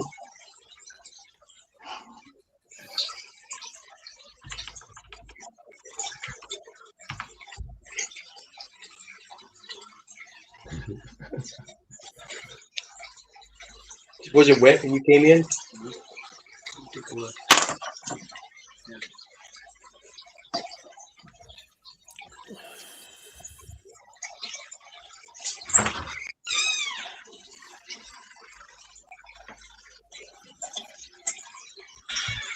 Yeah, it's still wet out there. Still raining. Took a pause. Is the rain a good thing though, right? You want rain, don't you? Oh yeah, it's always a plus here. Other than these one fucking obnoxious weed, for the life of me, I can't remember what it's called, but it's a South African type of invasive that's been invasive all over the place. It's in that family of that where chamomile is in or whatever. That's some kind of tea or shit. But this thing is so fucking obnoxious that it had my dog having seizures when he was a puppy. And there's a story, how I took care of that, fixed that, no help from the fucking vet. They were fucking retards. I finally ended up taking the dog out of there after a couple $100 for an exam and then trying to get me to run every fucking test in the book. And I finally said, look, I told you what the dog sniffed. He jumped in a pile of these weeds I was pulling. And said, he went into this. I said, I think I'll just go get some fucking Benadryl. The paper bill got the hell out of it. Pissed off. But this year, hasn't been as wet, so I've got a little bit of that in the yard. You notice that, JR? Yeah. You remember the little yellow? Oh yeah. Oh man. Yeah, even pulling them, you get that stuff in there. It's just devastating. Yeah, if I could remember the name of it. Hey, Dougie. Jimbo, what's up? Is that okay with what I put there? Sub to each other. That's perfect. I don't mind. I would encourage people to sub to each other. Absolutely. I want people to self-promote. This is what I really would like, and this is my thoughts on that porch stream. Everybody, all us OGs always come back, But, but like I have that porch stream that I set up. I see that like a bulletin board. People could post their lives or their videos and other stuff there, and other people could come and get them. I encourage self-promotion, right? Yeah. When I first started the porch stream, what I had in mind was that people would leave like information about who's live and what's live, and post stuff that they posted on their channel. Go and put the link on the porch, in the hopes that other people would go there and follow the link. And then also, Doug, from the local point of view, you can find some pretty interesting. Every once in a while, you'll find a conversation or two that's pretty fucking interesting when you're not around. When you're sleeping. But I've seen a couple sometimes. There's some sharp hawks out there, like SGP. I think, I think she gets rid of a couple. I know. Yeah, sometimes I see that there's been shenanigans. Yeah. I always go back and read as much chat as I can. It's not always still on the screen, though. You know what I mean? I've got a question for you. All that chat that people have generated in there when you're not away, and there are people all conversation and sharing links and shit. A video, shows what was on the screen. Does it retain a record of what occurred in the chat? Yeah. But let me tell you this: I don't post those. There's a reason. They're all over 12 hours long, and YouTube will not post a whole Whole thing. Yeah, I've They'll seen some only streams that I've had them where they allow you to read some of that chat. I just don't fuck with that unless I'm trying to scroll back through and find You something can always go specific. back and find the chat. Anything that's on my channel, you can go and open up at the bottom of the thing. It says whatever, the chat Yeah. thing, and you can read all the chat. All the chat is there. Everything that was said. But what I'm saying about the porch stream specifically is that I don't Yeah. post those on my channel. There's a reason. First of all, they're Yeah, over because the 12 amount of hours time they long. need us. They're over 12 hours. YouTube will only post up to 12 hours. Yeah, the best you could hope to get out of that if you wanted the video is maybe make a Second clip or reason- something if you notice something, a specific conversation, but most people don't want to do that shit. There are some that do. That would, The second Yeah. reason I don't do it is because they take up a lot of room. 5 a week. oh yeah, exactly. That's the primary 5 reason, a week probably. you got to go through, and it's like that. I'd have thousands of them on my, maybe not thousands, but I'd have Yeah. like 800 more items on my page. Oh, yeah, I get that. I get it. So, but you're right. Those conversations that happen in the middle of the night sometimes. You're basically performing a public service for us all by just leaving it like that. This is what I see. And sometimes when people come in the night, sometimes they post rows of emojis.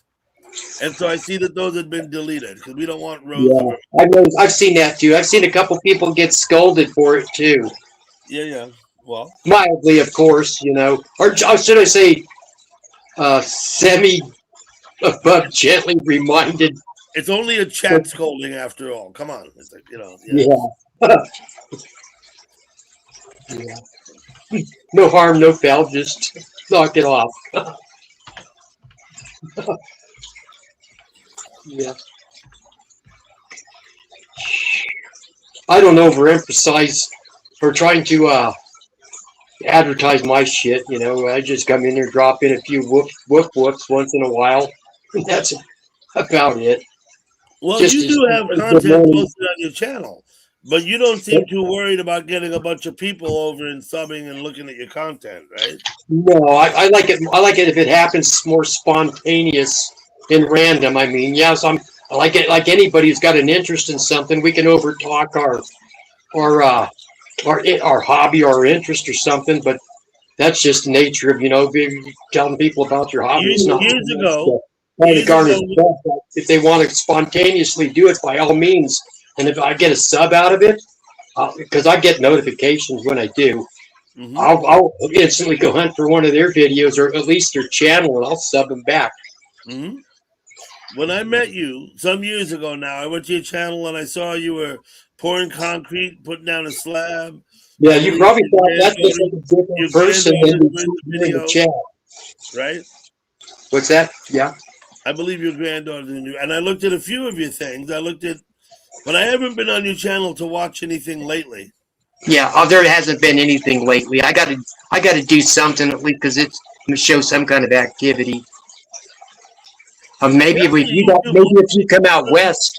Yeah, YouTube wants you to show activity, right? Yeah, no. Yeah. Yep. A lot of my shit, I don't think people can see because in the beginning, I was cranking copyrighted music and shit like that. So I don't know how much some of my videos you can see that people can actually see. I've got over 100 and something, that's nothing to brag about. That's for sure. Mm-hmm. But I've been fortunate enough. I think last count, looking at my subs, I'm like 404 or something. It's like Christ. What I was shocked at was before I had any fucking content, I had like 64 subs, and I was pretty fucking obnoxious. I toned it down after I got a chance, started posting a little bit of content. I think. I was like, damn, how the hell did I get 64 subs being a fucking obnoxious asshole? You remember the flute days and stuff like that. So, yeah.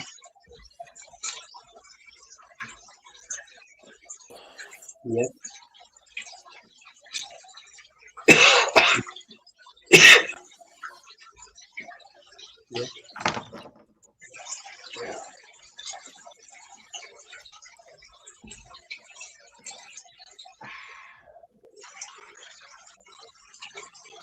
So So I should probably look and see what are the national days going to be.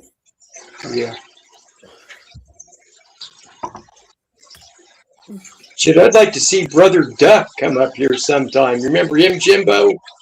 Duck, the dumbass. Actually, he's Elevon now. Elevon. Yeah, he hasn't been on my panel in a while. Yeah. I gotta love Brother Duh, man. He's had my back more than a few occasions. Him and I, back in the day. I'll be straight. The dumbass and I we get along fine, and I get the feeling that he views me as a friend, right? Yeah. However, he's kind of like elusive, right? I mean, he's out there. He's kind of mysterious and stuff. I don't want to, or whatever. But he's down. To me, he's always been down there. He's got some fucking heart. Mm-hmm. Yeah, no, he's cool. I think he's cool, and I like I said, I get the feeling that he thinks I'm all right too. Yeah. Right? He's one of those ones. Not like we're like either you love him or you don't. But I got his number too still, and he always gets a Merry Christmas and shit from me. And I don't go into Vegas very often, but I say hi, hey, doing. Oh, Tessie. Blueberry popover. Hey, we were talking about it before. It's Mario Day. Hey, Kittle, what's up? Yeah, oh, watch out, Mario man. Day. He might be a little cocky. I'm down for a little Kittles. See what he's got. Kittles wants a link. Okay. Coming up, Kittles. Mr. Kittles? He must be on his first break at work. Oh, yeah. He's going to show us what he's got for lunch over his break. I hope he's not eating his fucking lunch here with us. I know, right?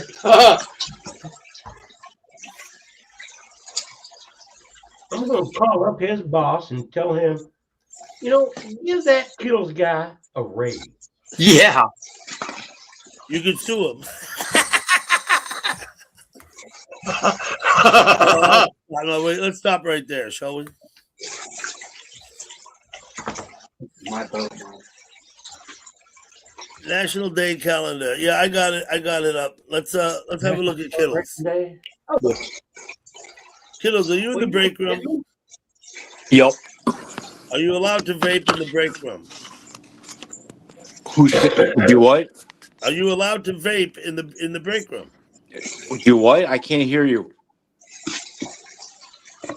Testing. Are you allowed to vape in the break room? You're breaking up. I can't understand you. He's saying, are you allowed to vape in the break room? Let it go. Let it go. Do you ever eat the other employees' lunches?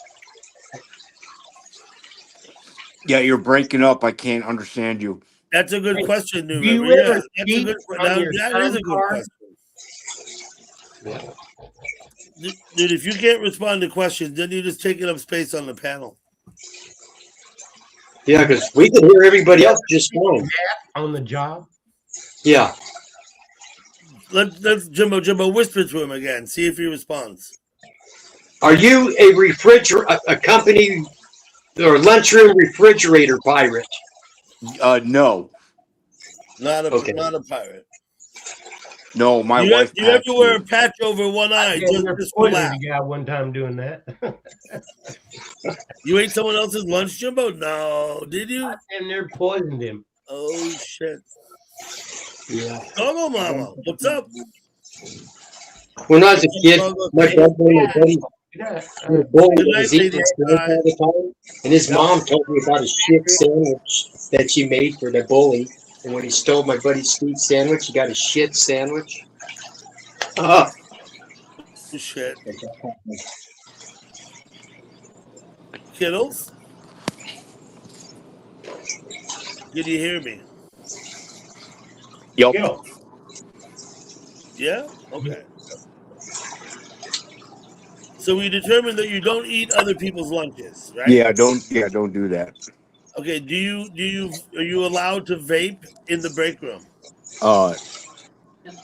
No. No, but yet you were vaping, right? Do you ever sneak off somewhere and maybe take a couple of totes of pop? Don't encourage No. him. You don't go in the stall in the bathroom and just take one good hit and hold it and don't let any smoke come out? Yeah. Yeah. Been there, done that. Yeah. No, don't encourage him. That's not a good policy at work. No, that was great. No, that was Hey, a gal pal. conversation between me and New River, man. You know, me and New River on the same thing. Yeah. They don't call it a sneak a tote for no fucking reason, right? Remember those things? The little wooden things with the little bat little thing you pack in. You're good for just one fucking good hit. Yep, I know. The bat and the dugout. Yeah, absolutely. Yep, dugout. That's it. You should be endorsing that, Doug. It's called the Doug. And then, of course, we got out in there. Dugout. Different Doug though. Right. Well, dig is a verb. phonetically, it sounds the Dig it? same. You dig it. You say, "Man, I dug that." Yeah. Yeah. Listen, Mr. Kittle said you've gone black now. Shit, on the job site, we even used to use wire nuts from the electricians to make a little one-hitter. You ever done that, Doug? Used a wire nut to make a little pipe? No, but I picked up plenty of PVC and made like small bongs out of it. Yeah, Not to I take made home, all like, kinds of. just to use on the job. Yeah, right? real quick disposable thing, you know. Yeah. Yep. Yeah. Whatever works, if you know and use it. Mr. Kittle said, "Are you still here?"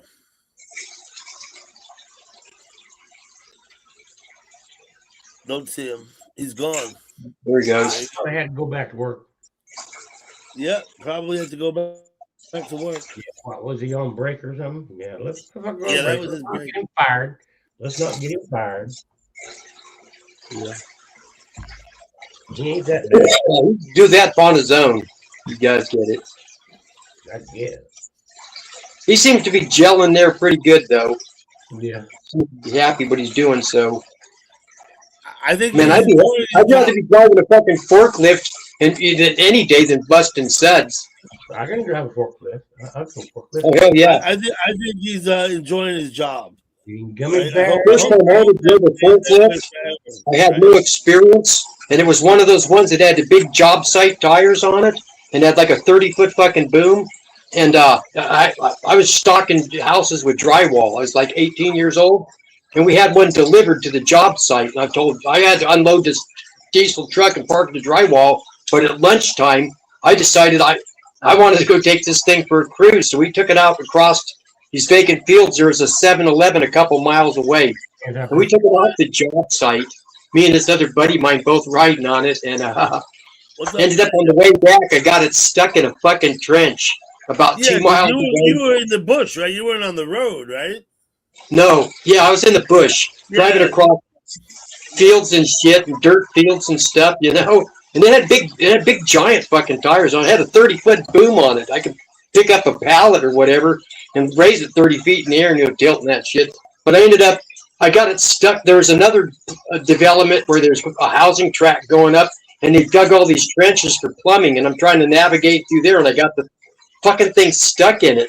And I ended up getting lucky. There was a guy driving a big water truck out there, and he had a chain, and he pulled me back out of it, and I made it back to the job site. But I was thinking, oh, fuck, how am I going to explain this? It's supposed to be at the job site, and I'm about 4 miles away from going to the fucking 7-Eleven.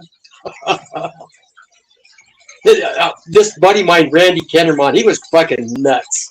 Well, there's already existing houses, and there's a big vacant field, and the field had been vacant for years, but all of a sudden there's a housing boom, and they're building houses there. Well, one of these houses had a fucking pool in the back there, and it's fucking hot. This fucking Arizona in the summertime, we're carrying that drywall in and out of houses, putting 120 boards in this house and 150 in this other model, you know, and driving it around with a forklift, distributing this shit. That was my job. And I tilted him against this person's fence and raised that boom up, and he's on the forks, and he dropped from probably damn near the 30-foot up into somebody's swimming pool, just some random house on the other side of the fucking wall. Went for a plunge from there. I could talk that Randy into doing anything. Yeah, it was nuts. Hello, Tasha. Hello. How are you? I'm fine, and you? I'm pretty well. Hello, Tasha. I'm not well. Hi. Jimbo's Hi, not Jimbo. well? Hi, New River. Hi, you guys. Hi. How's things in Norway? Huh? Are you from Norway? No, I'm from South Africa. From where? South Africa. South Africa. South Africa. Oh, okay. I got you mixed up with somebody else. Do you speak I know. Afrikaans over there? My bad. I'm sorry. Yes, I do speak Afrikaans. Do you want me to speak Afrikaans? I will. No, I got a good question for you. Have you ever heard of a channel there? It's not in South Africa, but your adjacent neighbor by a guy named Ruben Namibia about Cindy the baboon. You ever heard of that YouTube channel? No, man, yeah. Unfortunately. Oh, yeah, it was an interesting channel. It was about this history of these people. They'd raised this baboon. This guy, he called her his sister, but his mom had it as an infant, and she ended up passing recently. She was 30-some years old, which is extremely old for a baboon, but she was a character to rescue baboon. Yeah. But there's a pretty cool channel called Ruben Namibia. If anybody else is in, I got to post a link to that one. That one's kind of a heart, gets to your heart channel, you know. But Namibia is kind of near you, isn't it? Yeah, it's not far from me. It's part of Namibia is in the olden days. It's kind of up and to the left, right? Northwest southwest. of South Africa. It's not far. Northwest. Yeah, they got the Namib Desert and shit like that there. I'd love to visit that place. Or any desert. And they got the biggest desert as well. Desert. And actually, if you think about it, the Sahara desert is there as well. Yeah. That was called the Namib, right? Say again? Say again what you said? What's the country in between? What country is Windhoek in? It's in Namibia. It's the capital of Namibia. There's no country in between. Namibia shares a border with South Africa. Yeah, no, right? It's not. Okay, what happened is if you look at Africa. I'm going to share another link if people you got Angola, and then you got Namibia, then you got Botswana, then you got Zimbabwe, and then inside South Africa, then you got Lesotho. Inside South Africa, you got Lesotho. Native Americans. So Angola, Lesotho, Mozambique is Angola, my dad's state, Mozambique, and yeah. Fucking hot. Got it. Yeah.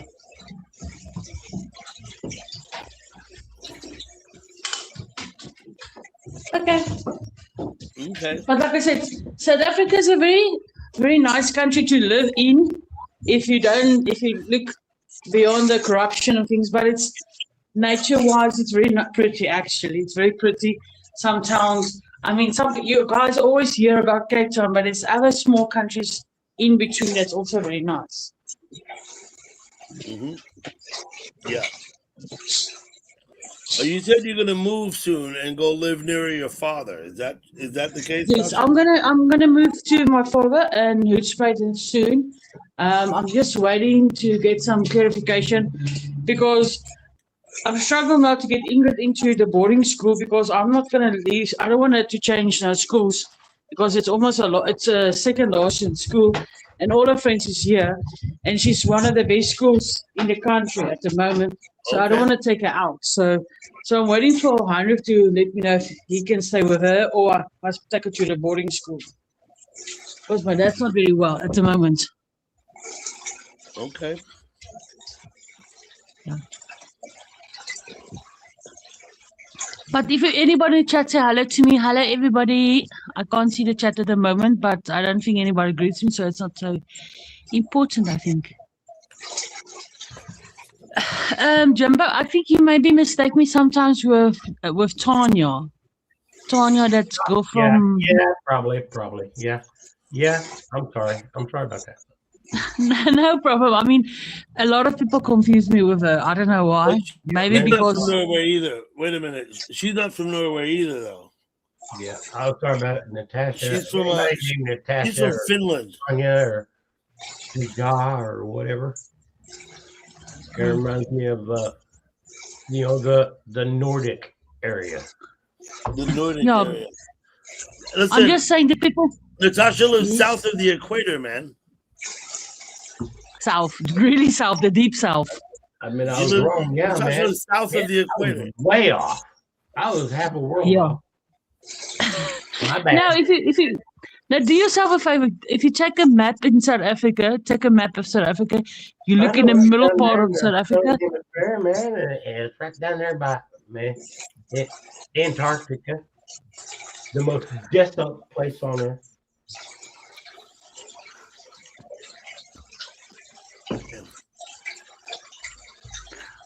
Listen, Jumbo. Now that I think of it, did you cut your beard or something? Your beard looks shorter.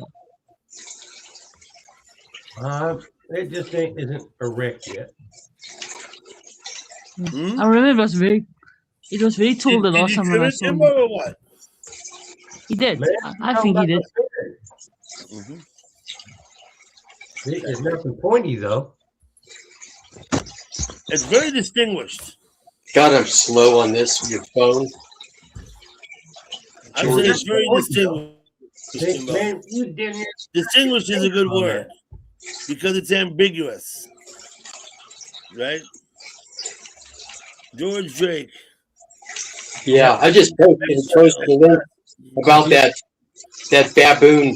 She's gone now, but I followed that channel for a couple of years, but you'd have to watch a couple of videos about her. It probably made everybody want a pet baboon. You To watch really- if you like nature, I'm not sure if there's a live channel about it, but there's a hippo that everybody knows here in South Africa. It's Jessica the hippo. Jessica the hippo. Yeah, it's a dwarf hippo. I mean, she's very old. I don't know if she haven't died The yet, old but dwarf hippo. Okay. yeah, it's a dwarf hippo, but she's very small and she's very cute. But I think, Huh. I mean, yeah, and but I think there was actually two Jessicas. The first one died, and then the mother got another dwarf hippo, and they also call her her yeah, Jessica. the But hippos, yeah. I've seen some cool videos where people have had them as babies and actually had one that they raised. They didn't have a friend for it, so they had it in a pen with two baby rhinoceroses. And the hippo just didn't want to get in the water, was getting sunburned and this and that. Eventually found another hippo, but even as these things grow into adults, they had bonded to this woman. You know, you think you have this thing that probably weighs a fucking ton that could crush you. That's just loving, including the rhinos too. You know that these That's people. interesting. The rhinos would bond with a human. Yeah, and then It seems very unlikely, doesn't it? yeah, one of the videos I watched when they finally found a hippo that they needed to get the hippo they had away from the rhinos because it wasn't behaving like a hippo. So they got this other hippo another place that decided to donate to put these two together. But that one had to come with a goat. It had bonded with a goat instead of rhinoceroses. And then they had to keep the goat and the rhinos in an adjacent pen for a while before they finally did the separation. But they're all forever friends. It ended up 2 rhinos, 2 hippos, and a fucking goat. That's not a motley crew. I don't know what is. you know what is funny now, especially where my dad stays now. My dad's where the wildlife estate he's staying in. There's close by there's a place called Maholo Holo. Yeah. Okay. I don't know how to pronounce. I don't know how to spell it or something. It's a rehab in Hoedspruit. It's close to Swatini Resort, holiday resort. And what nice is sometimes you will see, even believe it or not, I'm not lying to you, Dave. It's like when the animals hurt, the people help them and things like that. And then you will see a lion. I'm not lying to you. A lion playing with a mouse, a small little mouse. Yeah. I don't know. I don't know what. It's actually not a mouse. It's a dassie. I don't know what's the English actually of it. It's a Vole, maybe. yeah, something like a mole or something. But how they play together, and you must see how gentle actually the line is actually with that. So it's actually funny if you see if animals is hurt in nature, how they get adjusted with each other. Well, if you provide food for an animal, generally, it gives you a level of control over it, especially if you raise it from young, because then it doesn't know how to get food. Yeah, there's got to be the young deal, because if you mess around with, a wild pack, like for example, we got these things out here. They're not pigs, but they're distantly related to them, called javelina. And they come around on your property, and there are people that'll leave dog food and shit out for them things and stuff. And they'll also raid garbage cans, but they got 4-inch, they got like 4 razor tusk on, 2 tusk in the top end. Look, they shred people when people mess with them, and they bring it on themselves. But the other deal is these are when you raise something from an infant, it gets habitualized to you in a more positive way. Where they're going to go raging on the other human being. Arkansas, men, very few, if any. But you know what is funny in New River? If you think about now, how big the elephant looks big on a television, but if you see him in real life, he's really big. But if he moves between the bushes and things like that, he's so quiet you don't even know him. The only time when you hear him move or something is when he eats. That's the only thing. That's the funny part. When he eats the trees, because he's so soft, and the hippo as well. You can't. This big animals, you'll think because they're big, they make a big noise. They don't make a noise. That's the funny part. Yeah. But the one animal, everybody's always afraid of a lion, right? Yeah. Yeah. So, but I'm telling you, the animal that I'm afraid of the most is a buffalo. I'm afraid of a buffalo. Buffalo, right? Yeah. Was that New River? Yeah, I said Cape Buffalo. Cape Buffalo, yeah, they will. But I heard statistically, that thing kills more people than all the other animals, maybe even combined. I don't know. I don't live over there, but yeah, that's one nasty, mean ass bovine, right? Don't fuck around with a Cape Buffalo. Yeah. Yeah. Believe me, trust me, I've been chased by one once. I've seen a couple of videos though where an elephant gets pissed off and picks one of them excuse me, I almost dropped an F-bomb. Picks one of them up and just fucking slams the shit out of it, because the buffalo pissed him off. Yeah, but the thing is, with some animals, you can see when they're upset. Like the elephant, when he's upset, he flaps his ears. His ears goes up like that. And the lion, you can see it in his eyes. But with the buffalo, you don't see when he's mad or something. He just looks the same. When an elephant is in musk, when the males are like their rut, but they call it in musk, where they got all this different coloring on their face, and that's when you don't want to mess with one for sure. Are you tired, Dougie?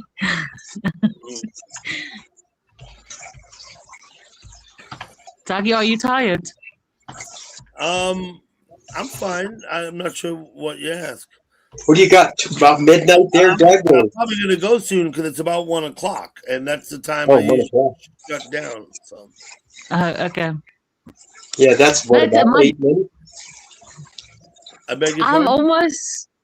I'm awake 28 hours now. Yeah, so what is it? It's 8 in the morning there? Almost 7 o'clock, 6:53. 7 in the morning, okay. Yeah. Yeah. And you've been up almost 28 hours? Right on. Yeah.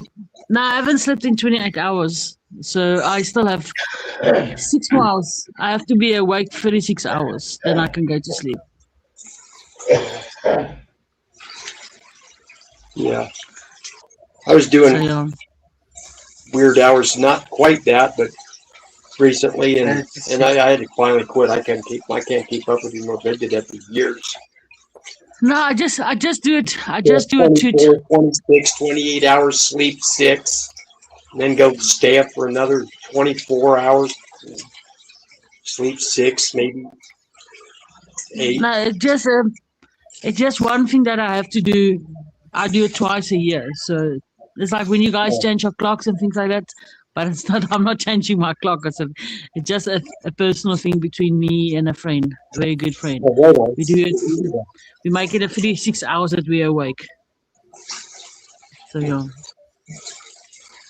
I've been doing this since I was 21 years old, so I'm used to that. Sounds intriguing. Okay. It's interesting if you know the reason. I don't want to tell everybody in the stream what's the reason for about it, but one day I will tell you. I'll tell Dougie, then Dougie can tell you in private. I don't, like I said, I don't want to tell It's all everybody. good, Tasha. I'm not worried about it. I think I'm gonna go back. But What, Dougie, I'm gonna love and leave you. I just want to say to you hi, and you must have a wonderful evening. And thank you for letting me Hope you come have in a on the great panel. day, Tasha. I'm probably gonna start getting ready to go here. Pleasure chatting with you, Tasha. Yeah. Yes, Tasha, like we'll I see said, ya. I have my mommy's duties. Mommy's duties have to clean and things like that, and I have to go to work as well. I hope you have a good day at Okay. work, Tasha. Thanks. Yeah. I'm working at the elder care. I'm Yeah, helping the George old is people. busy working too. Yeah, George is kind of busy. Not really. Kind of stupid game. Oh Christ, you maniac! Yeah, I mean, yeah, a monster. Bye, How many Dougie. Bye, days? everybody. Bye. Good night. Or good morning, or yeah, good morning. Yeah, that's right. Yeah. Okay. Let me just Wow. do this. Let me do this for a minute.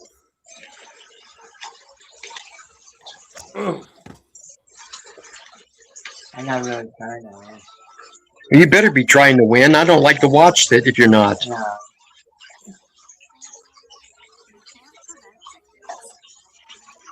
Seriously, race to win. I know.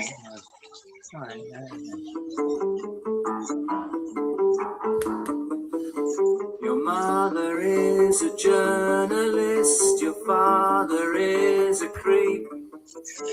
We make it in your bedroom when they think you're fast asleep. Are you leaving, Dougie? Yeah, we're gonna go. You can drop off when you like. Otherwise, after this song, I'm probably gonna go. See ya, Oh, Jimbo. right on. Boy, Jimbo took that opportunity. Hey, Bill, quick, huh? It might sound dodgy now, but it sounds great when you're dead. It sounds great when you're Okay. Yeah. Well, it's been a good show, that's for sure. is a drum. Does guy ever drive straight? No, this is a drift race. He's supposed to do this. Okay. They call it a drift race. Good night, You're Doug. not, do, Thank you for coming. you're not doing good, are you? I'm actually for a reason. Oh, you're in last place for a reason. Yep. Well, this is Everybody, type. Oh. Thank Go you ahead, all for Doug. coming. Thank you for having us. Yep. I'm gonna send you down. Might sound dodgy now, but It sounds great when you're dead. Okay. Thank you all for coming. See you another time.